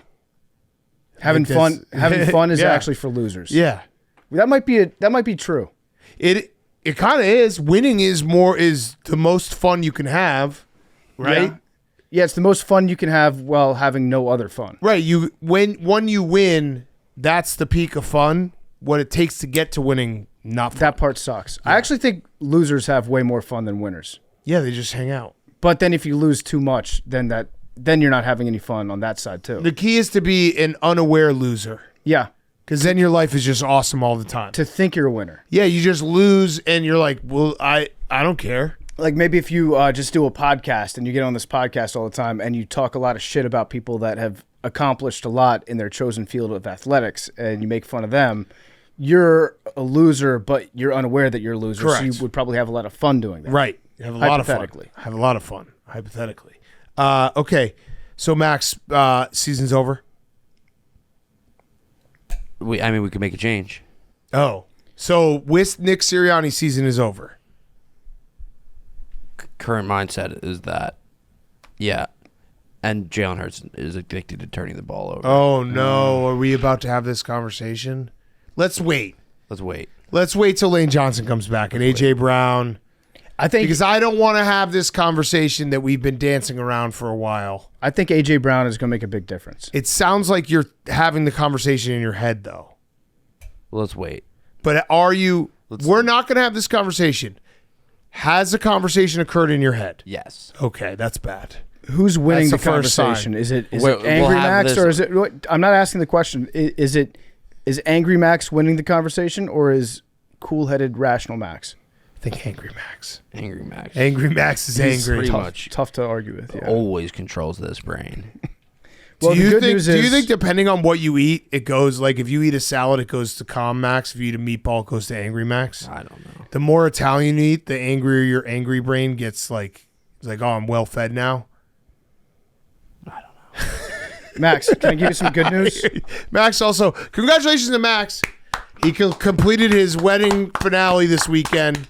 Thank you. Thank Four you. weddings in 5 weeks. Gauntlet. Congrats, Max. I'm fighting for my life right now. Yeah, I can tell. You did it, though. I can tell. It's You an did it. impressive stretch. Here's some good news for you, Max. You have the bye. That's good. Making any changes over the bye? Maybe get healthier. After that, the Browns. After that, the Giants. After that, the Bengals. And after that, the Jaguars. Oh.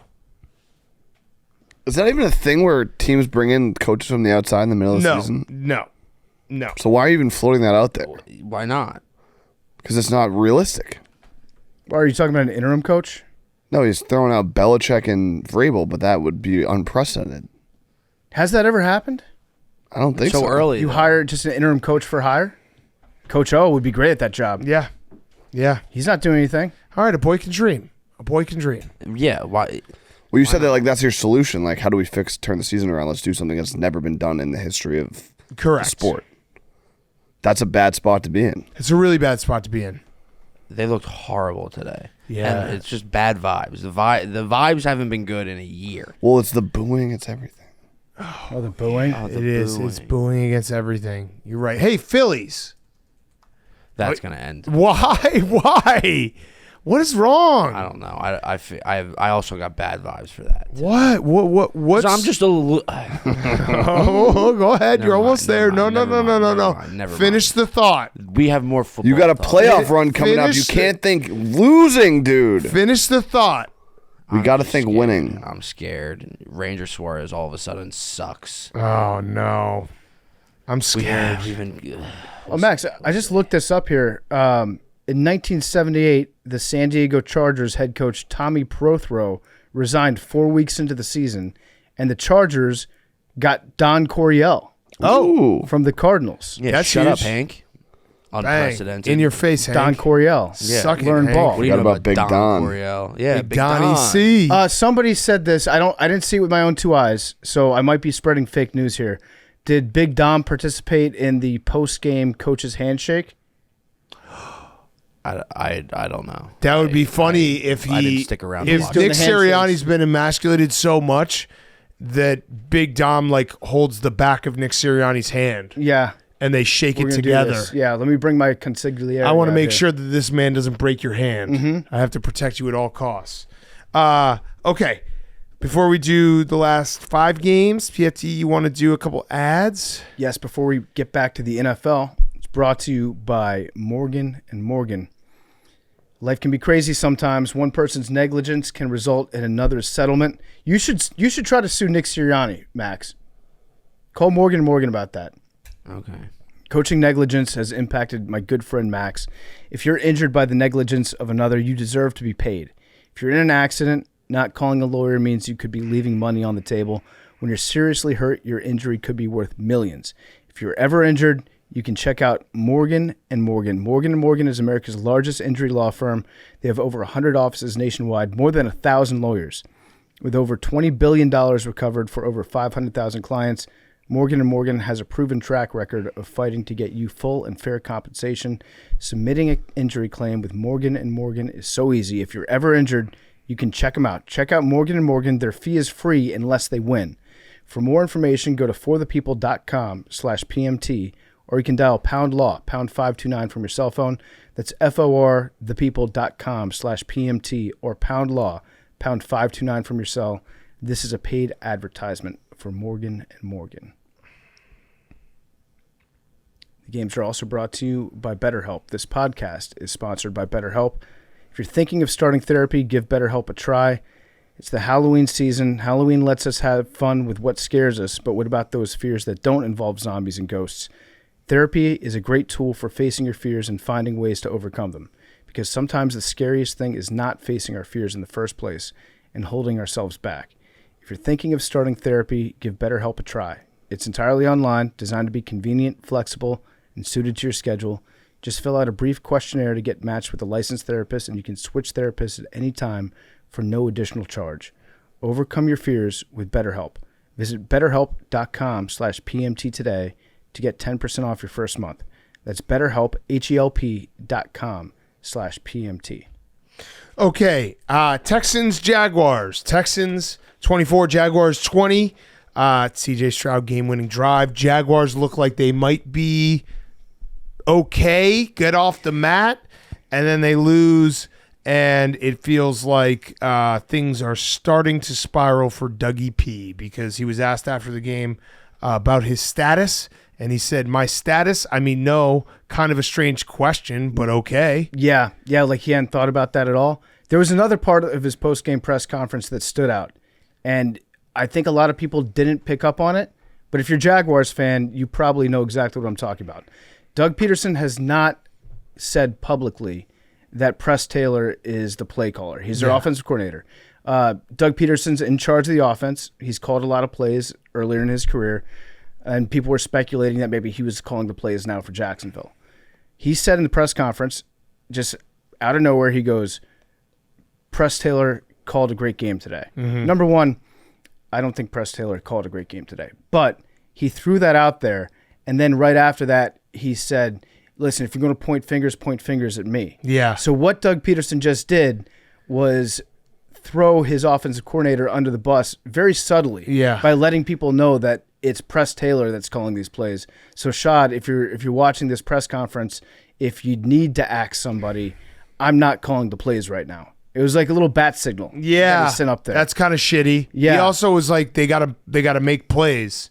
Yeah, kind of throwing it back on the players. That part, if he was not intending to throw his offense coordinator under the bus, which he might not have been, maybe he was, but if he was intending to do that, he did a nice subtle job of doing it. If he didn't, then you can still say, well, then right after that, you said that our players need to go out and execute because we called a great game.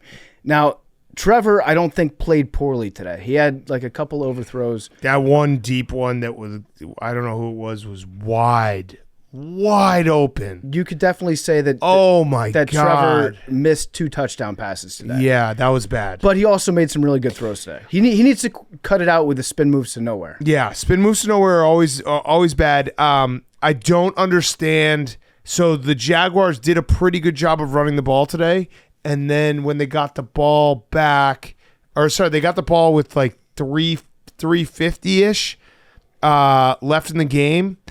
Up 3, they decided to run the ball on first down and then pass both incompletions, kicked it back to the Texans with more than enough time for CJ Stroud, with timeouts in his back pocket, go on a game-winning drive. I don't care if you want to say, well, we got to stay aggressive. Like, in that situation, under 4 minutes, you have to try to give, like, if you're going to give the ball back, it has to be with as little amount of time as possible. And was Etienne hurt today? Did he get injured early on?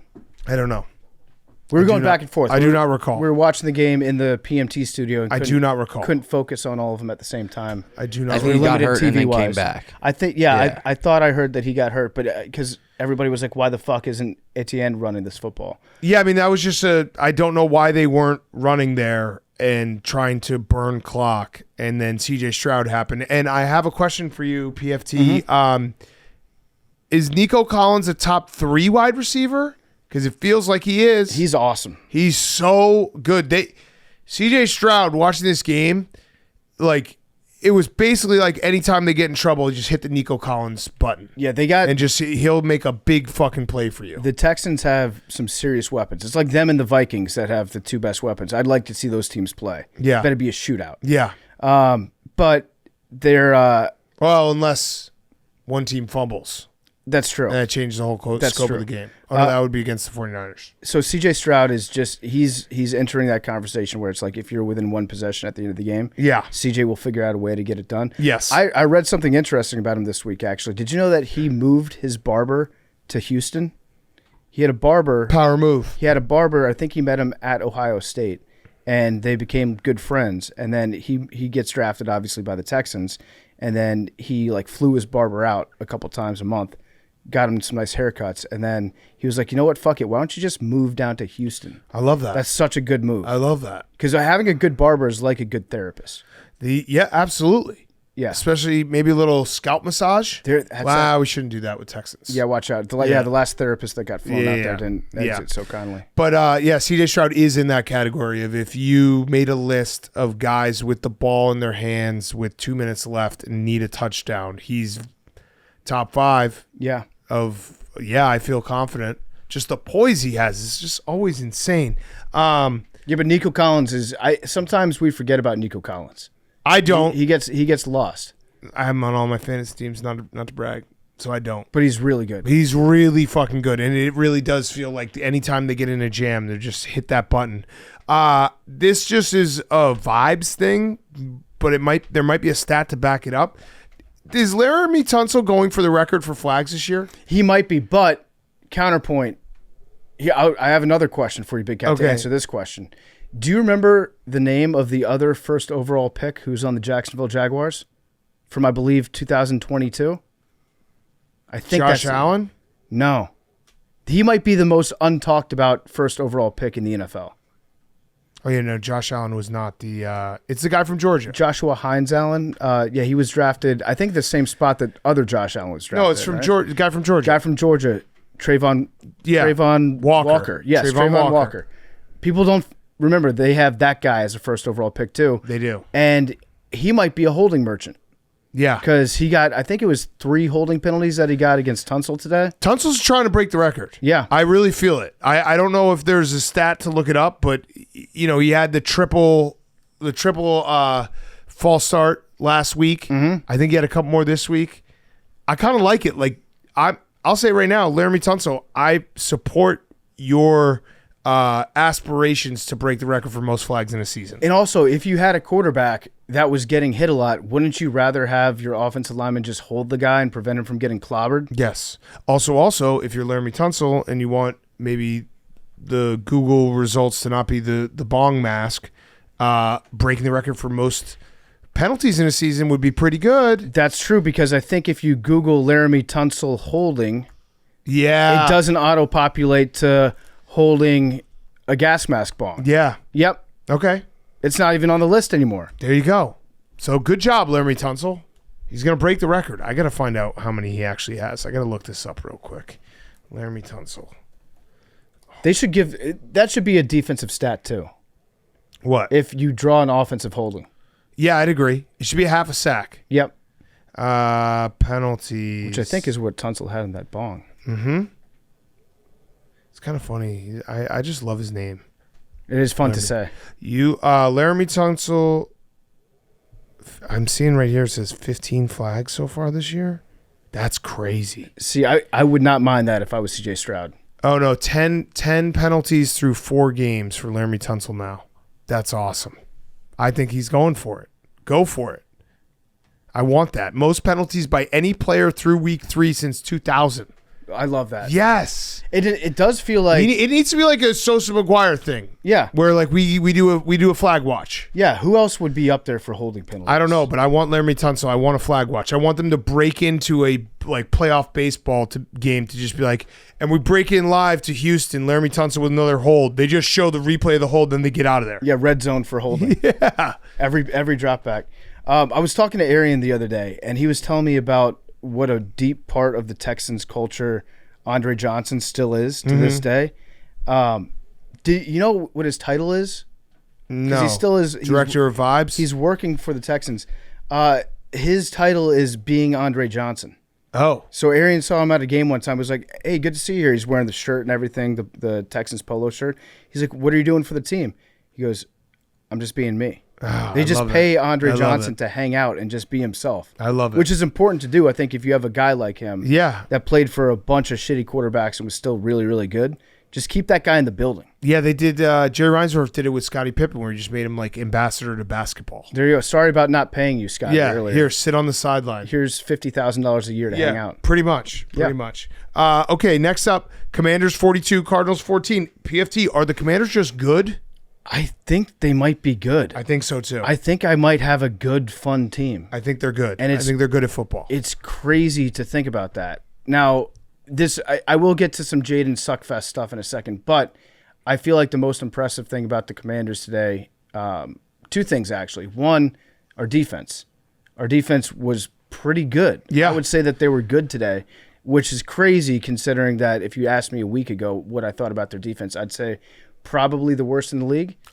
I feel like they're getting to a Dan Quinn competency level. Yes. Like a baseline Dan Quinn. Which is all I'm hoping for. Like they don't make mistakes. I never said anything beyond Yoffs, but if we have a good defense, if we have like 20th to 15th ranked defense, I'm thinking a win in the offs. I'm thinking maybe Visional Wiki. I'm thinking maybe that team today looked like they could be in a soupy. Not soupy. I'm thinking if our defense is that was a soupy team. If our defense is 16th in the NFL, soupy. Right, better as a defense than Dak Prescott is as quarterback, I would say that we could lose the NFC Championship game. To who?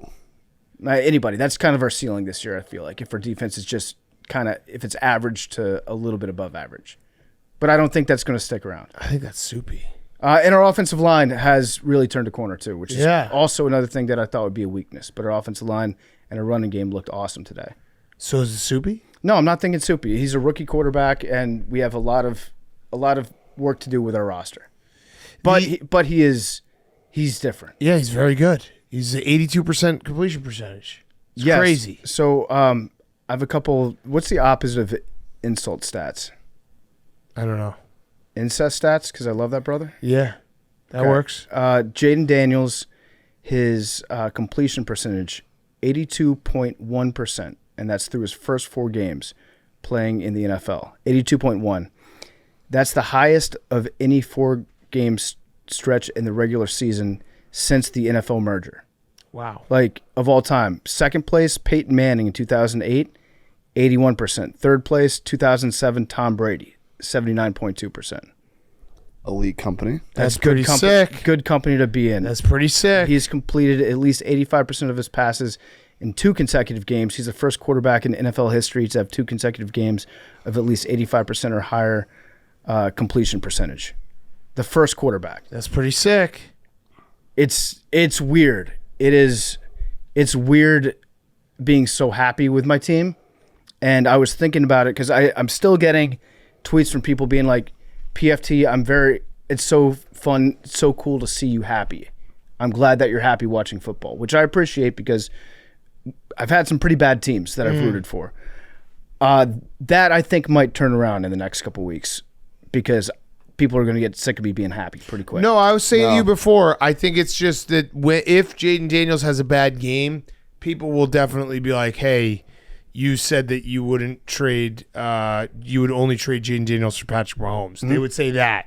But I don't think they'd stop being happy for you. They would just try to dunk on you for that. Maybe not. Which you shouldn't apologize for. I won't apologize You get for excited. I'm very happy. My mom texted me during this game when she was watching, and her text was just, I want to have Jayden Daniels over for dinner. Oh, nice. So that's nice. Let's try to arrange that. Yeah, we'll see. But no, I'm not thinking soupy. But today it was encouraging, and also just having a fun team. It's wild. I don't know what's happened. It is very fun. Yeah. It was my fun over today because I remember we were talking about it that they were responsible for our happiness in the afternoon. Yep. And it was fun. You called the fun over. I called Commanders money line back in August. Yeah, that's true. You cashed your bet. Cashed my bet. Terrible line, but you cashed it. That's fine. That's fine. Max is, I think, already starting to not be so happy with me. Well, because Jalen Hurts he's having angry Max conversations about it. Yeah. Max? I said that I was telling you that they're good. Commanders are first in the NFC East. Correct. Yes. They were first in the NFC East last week. That's but they've gone another week of being first in the NFC East. Correct. Have they held the NFC East crown for the most weeks? I think so, yeah. Sure. Yeah, no, I think, no. Eagles had it week 1, right? Yeah, you won that game in Brazil. And then what happened week 2 with you? They lost. You lost, but we won week 2. I think you held it for 2 weeks. No, I think you were still week 1. Oh, damn. We got to get that stat. No. Most weeks. Week 2, because week 2 you beat a Oh, yeah, you beat the Giants. That's true. In the division. Yeah, so you've had it for the most weeks. That's true. I got the crown. Wow. That's pretty huge. But at one point today, I told Max that the Eagles should put Kenny Pickett in. Not because Jayden. Now I'm getting my J's mixed up. We're not talking about the Eagles. Not because Jalen wasn't playing well. I just thought that you don't want to get him hurt in this game. Yeah. And then Max flipped out and was like, "You've been good for 1 week." Actually, 3 now. Yeah, now that was we've just before proven that game. 3 weeks. That was before that. Giants. The Cardinals' offense is it feels broken to me. They just Because- forget about Marvin Harrison. Well, it's not even that. It's like they either have a drive that looks like they're the most explosive offense in the world, where James Conner's running through people and then Kyler Murray scrambles and hits a deep shot, or it's 3 and out. It feels like there's nothing in between. Like they had 2 drives. I think it was maybe their first drive and a drive in the 3rd or 4th quarter where it looked like no one in the world could stop the Cardinals. Every other drive looked atrocious.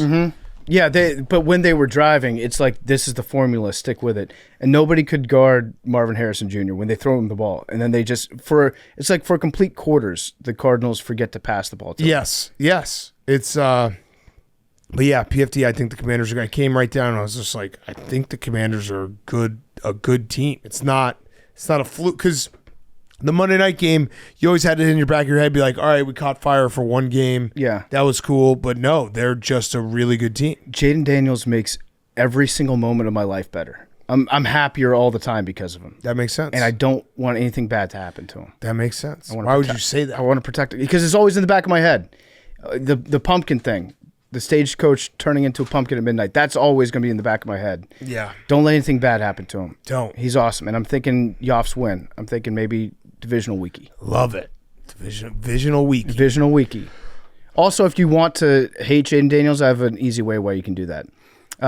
I said during the game, like, hey, Stephen Che, do you have any terrible nicknames for Jayden Daniels? No. Like how he used to call Justin Fields Justino. So credit to Stephen Che. He followed through on this assignment and sent me a list of nicknames that I can yell at the TV. When This would be something. bad. Do you want to hear them? Yes. This will make you hate Jayden Daniels.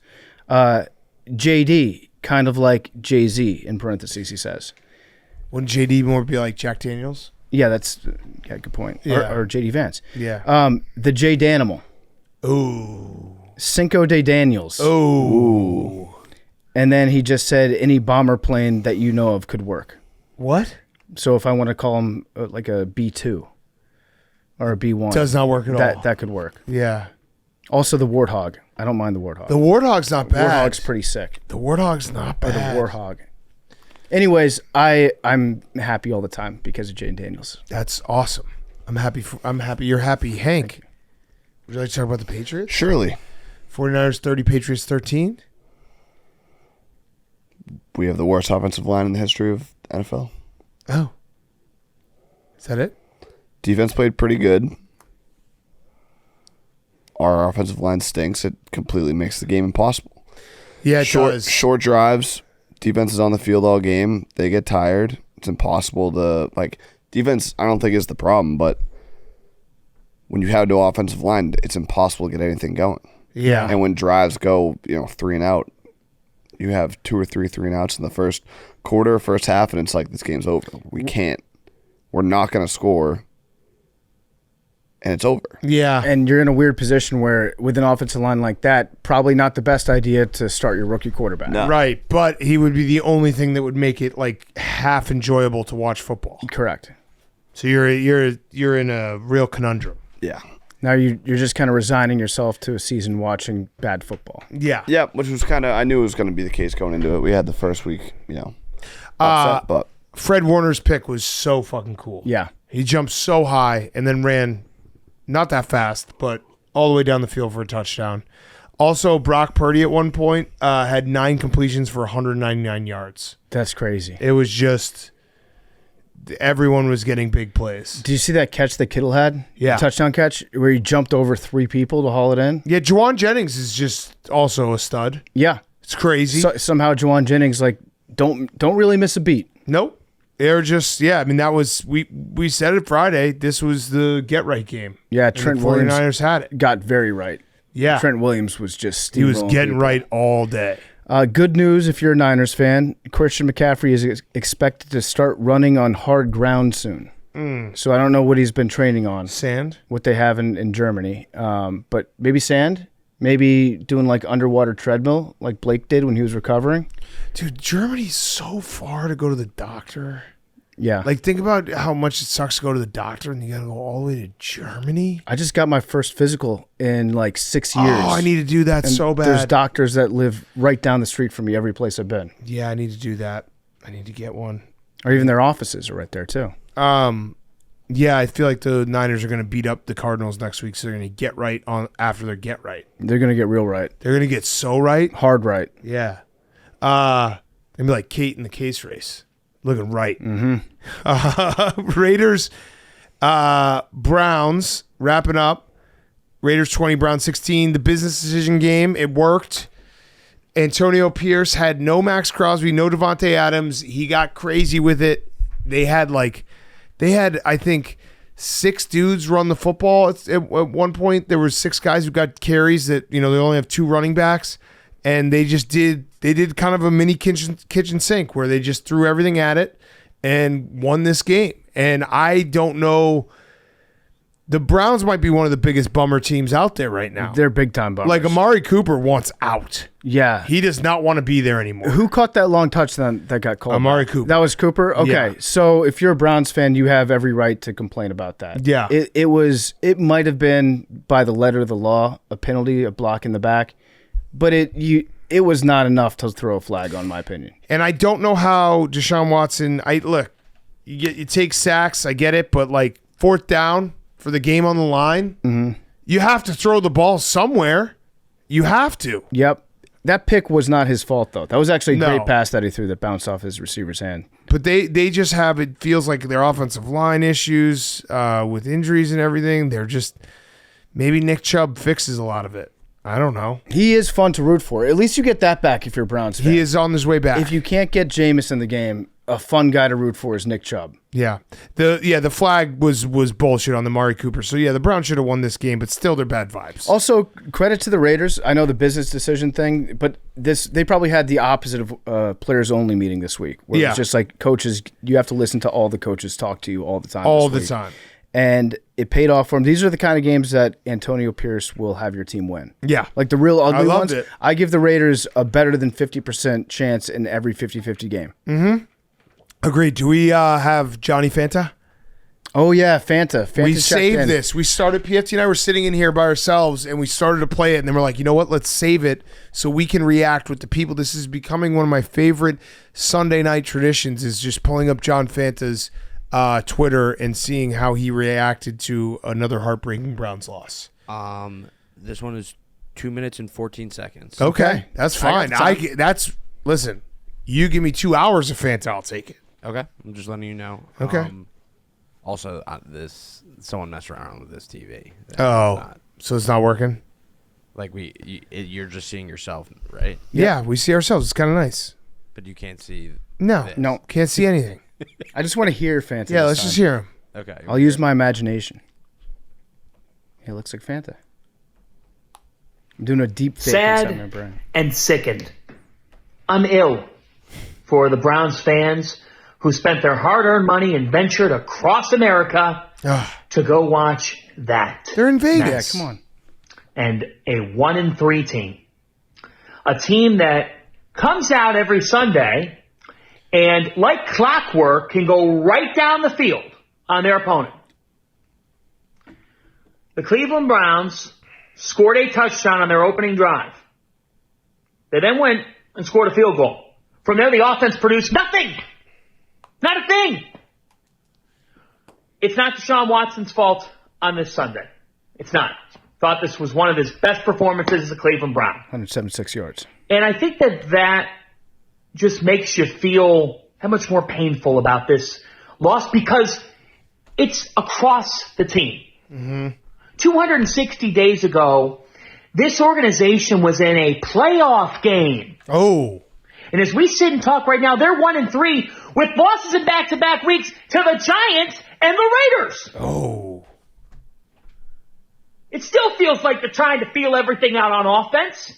There's more organization on the Las Vegas Strip at 3 a.m. on a Saturday than there is with this team in-game offensively. They can't score. They can't score. They have failed to reach 20 points in a game. 1-3, a lost season. I'm sad and I'm sickened. And now you think to yourself, what are the consequences about to be for this organization as this year goes on? Because it doesn't feel like they have leadership. It feels like they're soul searching. Defense, you made a big effort in the fourth quarter. I can appreciate that. But you're losing the Giants and Raiders. You were in the playoffs 260 days ago. I'm ready for playoff baseball. And Sunday. I love it. Fanta.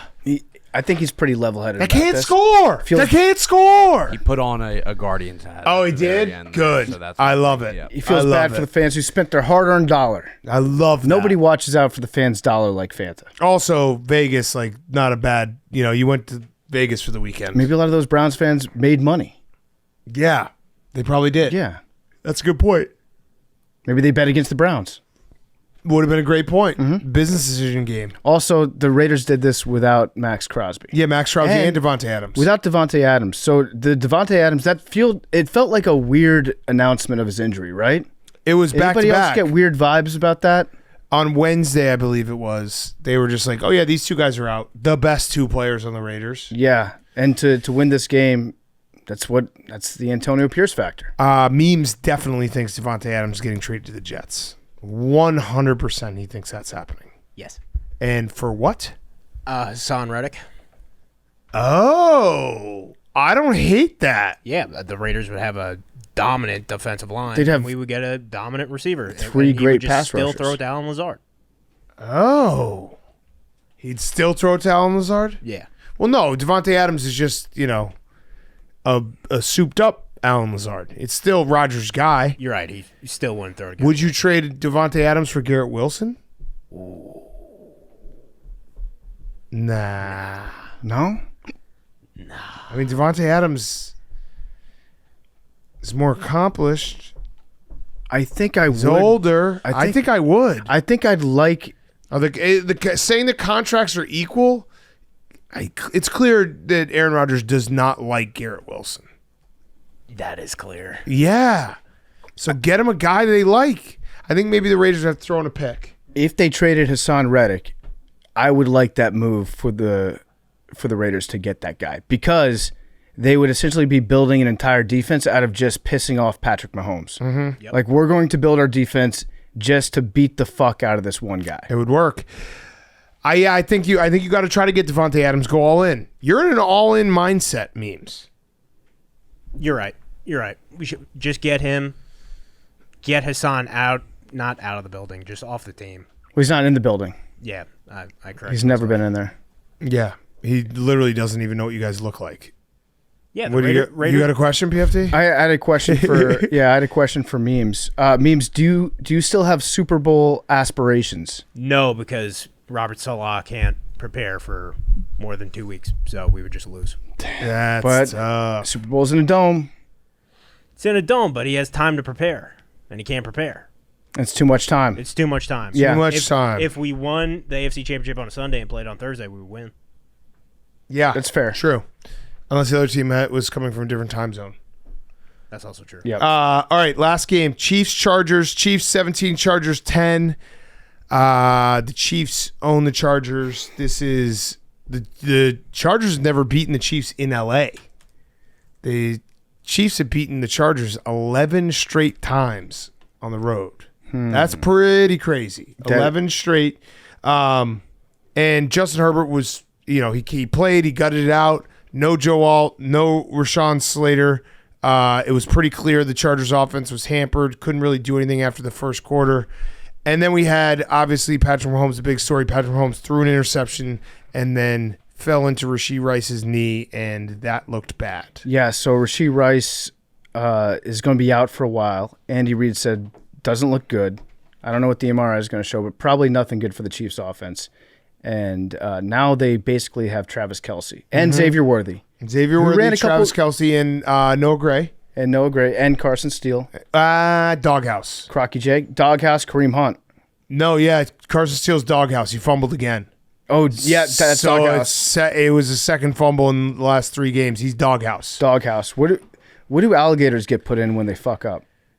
I don't know. Pair of boots. Pair of boots. Yeah, pair of boots. He's in a pair of boots. Yeah, it's P. Ryan and Kareem Hunt until he gets out of the doghouse. So they got to figure out what they're going to do at wide receiver, though.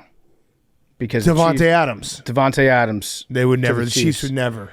What if they got Chris Jones for Devontae Adams? I don't think they would do that. Probably not. But Chris Jones was a beast today. Yeah, he's a monster. Whatever blocking scheme the Chargers dialed up to try to take care of him, it was one-on-one, I think, for the most part. And he was just fucking their lives up at the end.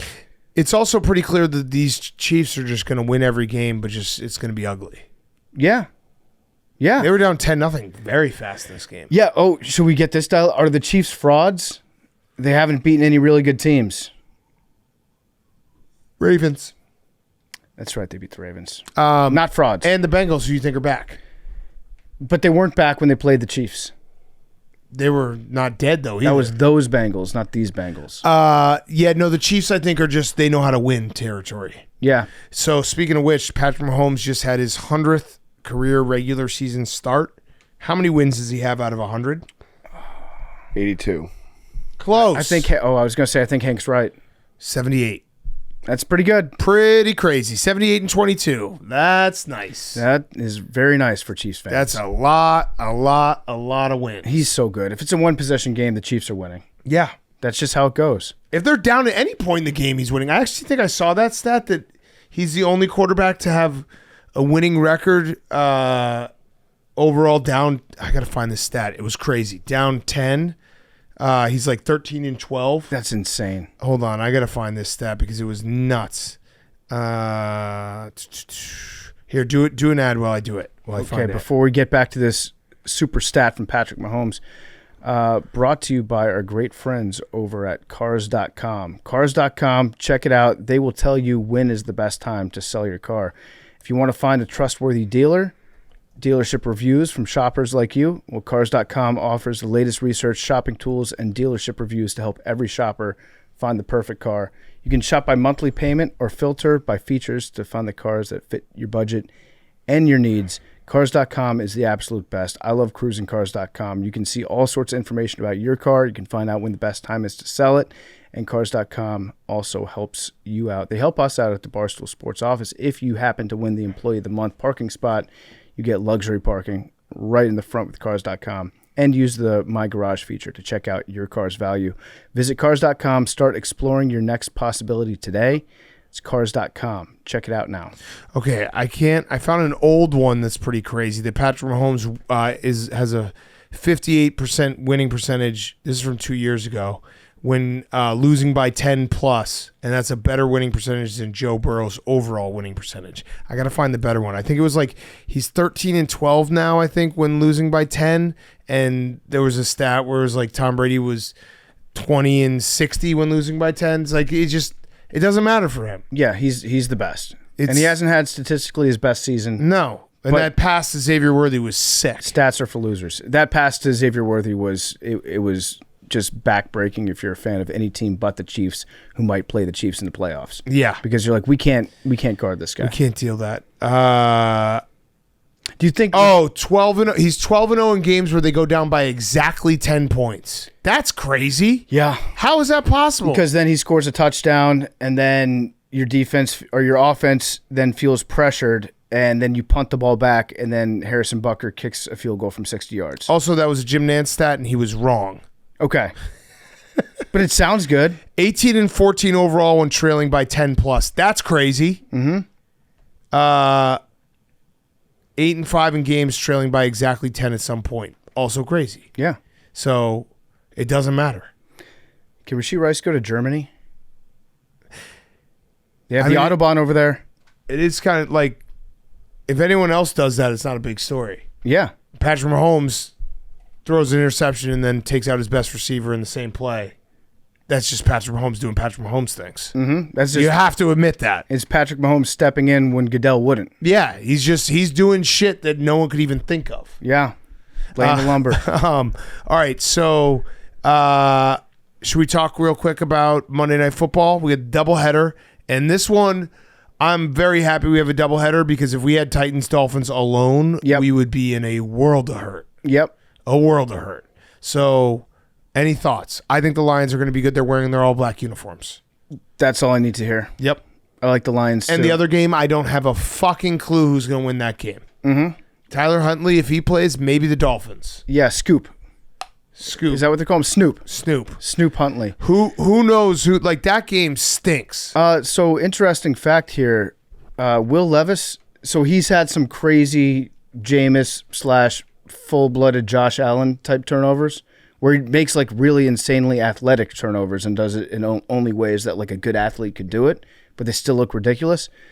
He's only had 3 turnover-worthy plays this year.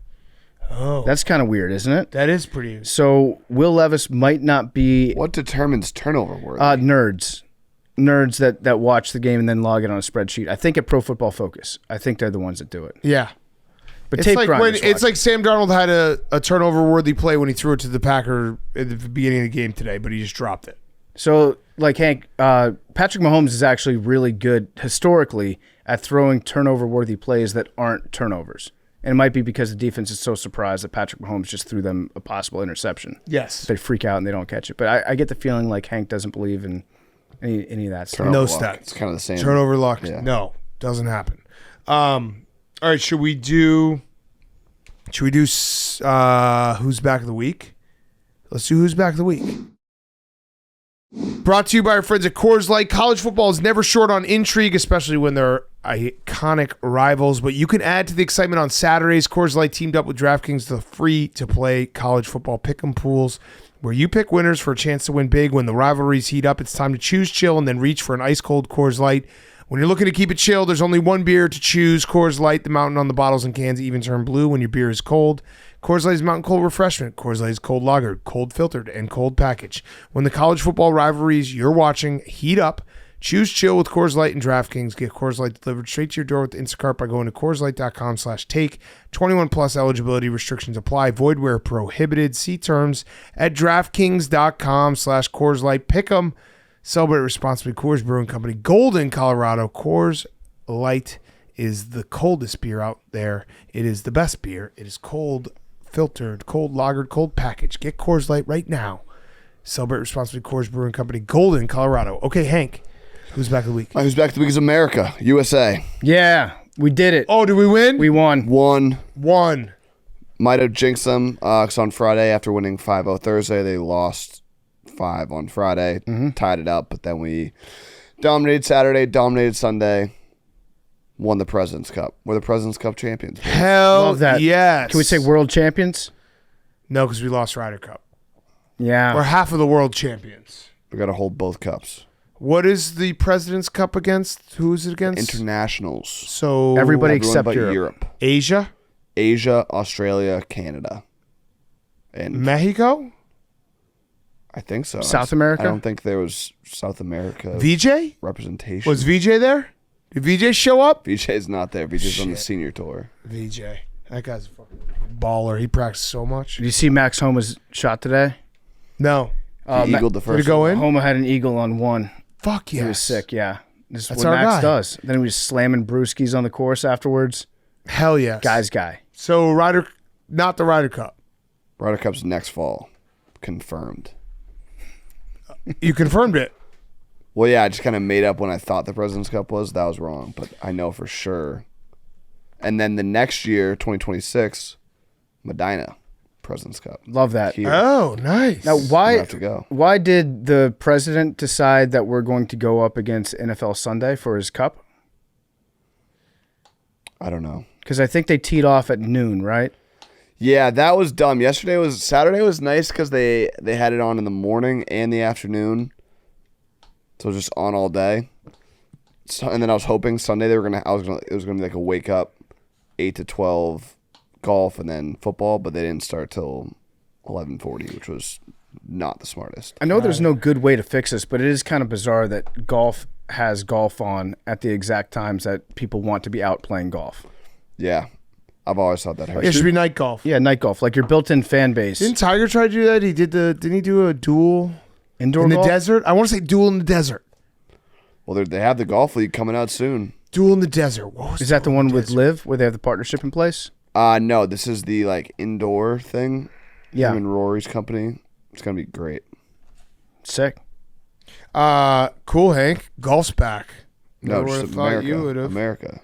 Oh yeah, I think I was right. Do you have any pride? What? Do you have any? I don't national care about pride? beating. I don't care about beating Asia and who else? Australia, Canada. No, we got to beat Europe. That's where those are the guys that we have bad blood with. I want to beat Rory. There were some very rude spectators this week at the golf. One guy said something disparaging about Scotty Scheffler's wife. What? And then Scotty Scheffler's caddy got up in his face, had him kicked out. Stu Finder will fuck that guy up. First he'll lick your butthole, then he'll lick your clit, then he'll fuck you up. Yeah. Oh, it was Monday Night Golf. They did Monday Night Golf from 99 to 2005. They tried to do this. Tiger did. And they did a bunch of Monday night like heads up battles.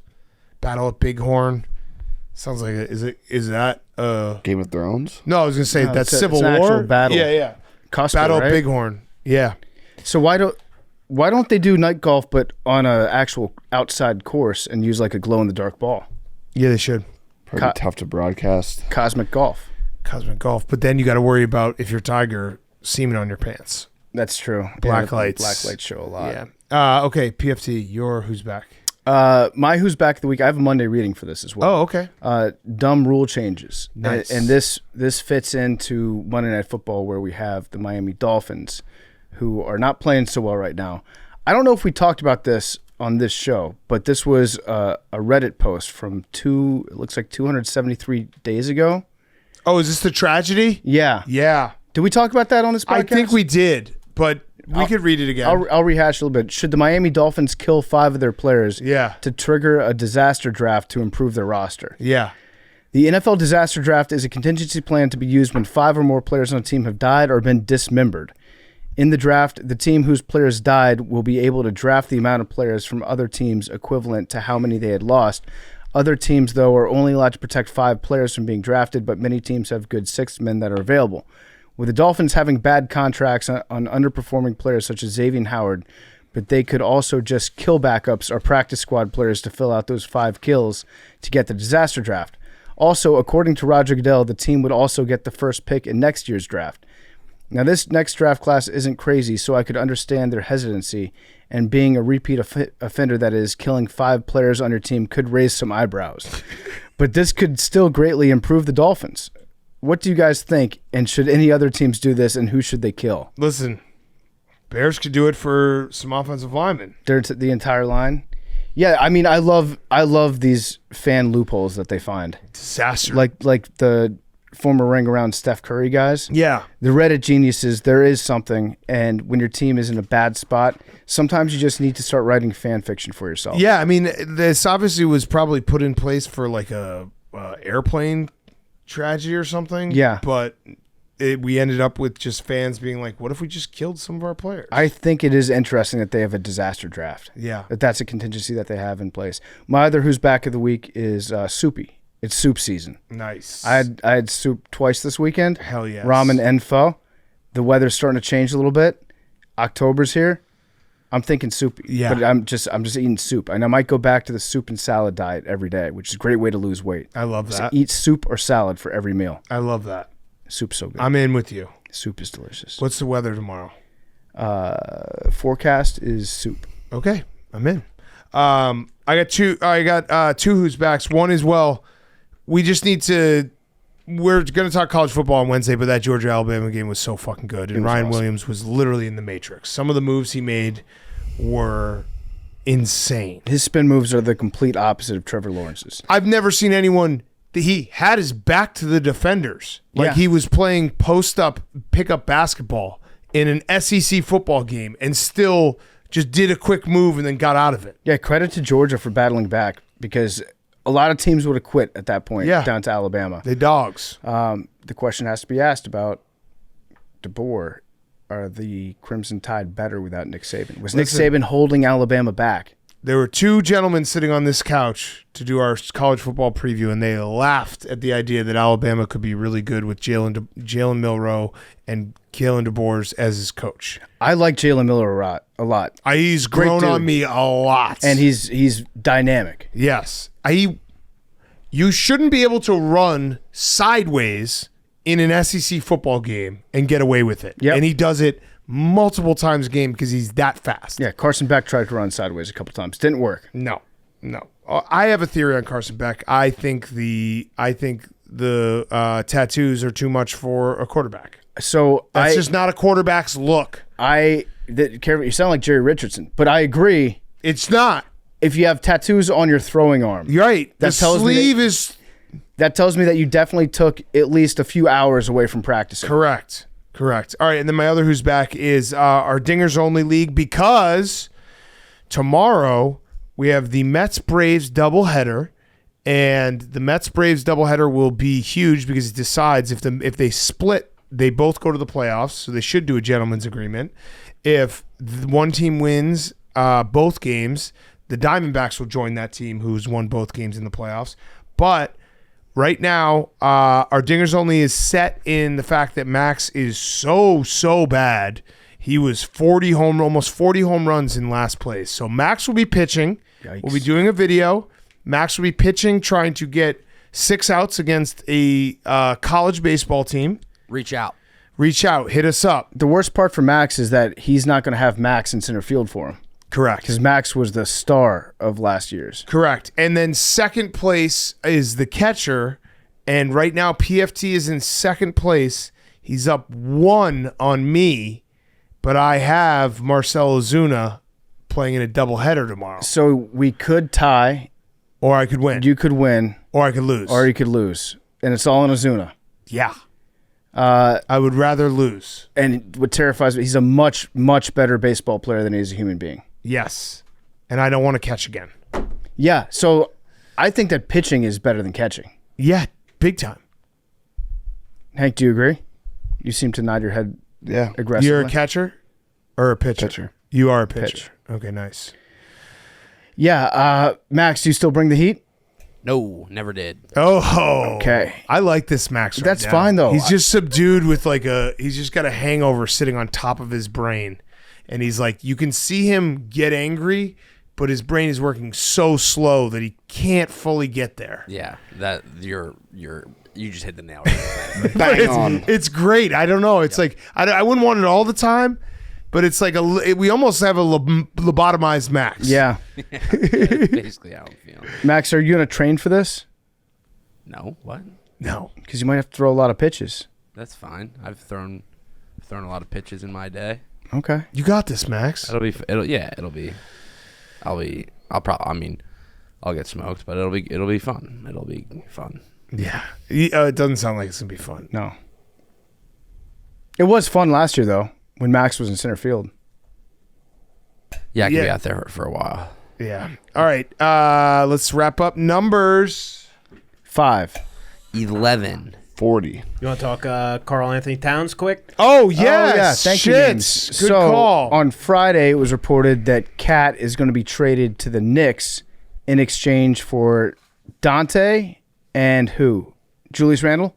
Julius Randle, yes. Yeah. So, Memes, you're a fan of the Knicks. Yes. Was your initial reaction like mine, which was basically that Cat could not be a worse fit for this team? My initial reaction was good, and then the follow-up tweet was Dante DiVincenzo was in it, and then I was immediately sad. Yeah. But Dante DiVincenzo apparently was like the out member of, like, he was the fourth member of the Nova Knicks. Yeah, but he was just such a stud last year. He's such a solid piece. Or do you think Cat is a bad fit just because New York is just going to eat him alive? I think Tibbs is going to eat him alive. But he already had him as a coach. Yeah. That was more Jimmy Butler. I guess. I just don't see Cat fitting in with this Knicks team. Maybe I might be very wrong about this. I do think New York's going to eat him alive. I've had much worse sports takes in my life. No, I mean, I agree that it was weird when I saw it, but then I was reading, there was some report that was like Dante DiVincenzo kind of wanted it because he was basically, he had this incredible run last year at the end of the season, and then he was going to get bench minutes. He wants to go be the guy. And everyone was going to be like, Nova Knicks. And he's like, I don't really want to do this anymore. Is that true? That's what I read. That is like maybe that is true. Nova teammates aren't as tight as some people led us to believe. I think the Josh Hart, Jalen Brunson, and Dante also had like kind of beef with Josh Hart at some point, like during his tenure at Nova. So and they said that they squashed it, but Josh Hart, Jalen Brunson, Mikal Bridges. That's the three. That's the Nova Knicks. Yeah. Dante is on the outside. So when you say that New York is going to eat him alive, what do you mean? I think Knicks fans are going. I mean, they were really mean to Julius Randle, and like if Cat, I just don't. Embiid dominates. Oh, is that true? Dominates Cat. Oh, that's nice, Maxie. That's nice. Yeah, the numbers are crazy. That's nice. What are the numbers? I think Embiid is 8-2 against him, and he's averaging like 30 something a game, and Cat's average is like 21. Like it's not. Let me pull it up. That's nice. So, Memes, your thoughts? After looking at the lineup, I think we do match up well against the number one team in the East, which is the Celtics now. And that's the goal of the trade. You match up against the best team, see how you fit, and go from there. We should have asked Hank first. That was a bad job on my part. Hank, how do you feel about this trade? I don't think it affects much. I think New York's going to eat Cat alive, to Big Cat's point, and I don't see them, solid team, great. Embiid will probably take his knees out as well, and I'm not worried about them in the playoffs. They're eating the Cats in New York City. Yes. I mean, Karl Anthony Towns is a really good player, and he does, I would say the spacing probably should work a little bit better for Jalen Brunson. You'd think, right, Memes? Yes, you would think. We currently also don't have center because Embiid, twisted his knee. Embiid twisted his knee? Yeah, he twisted his knee. Mm-hmm. And you guys lost Hartenstein? Hartenstein's on OKC. Yeah, the Thunder. Did Embiid really twist someone's knee? It's a contact game. Contact game. All right. Good call, Memes. Numbers. 5. 40. 11. 29. 3. 99 pud. PFT and Memes, you ever gotten this? I've not gotten it. 21. 74. See everyone on Wednesday. Talk baseball. Love you guys.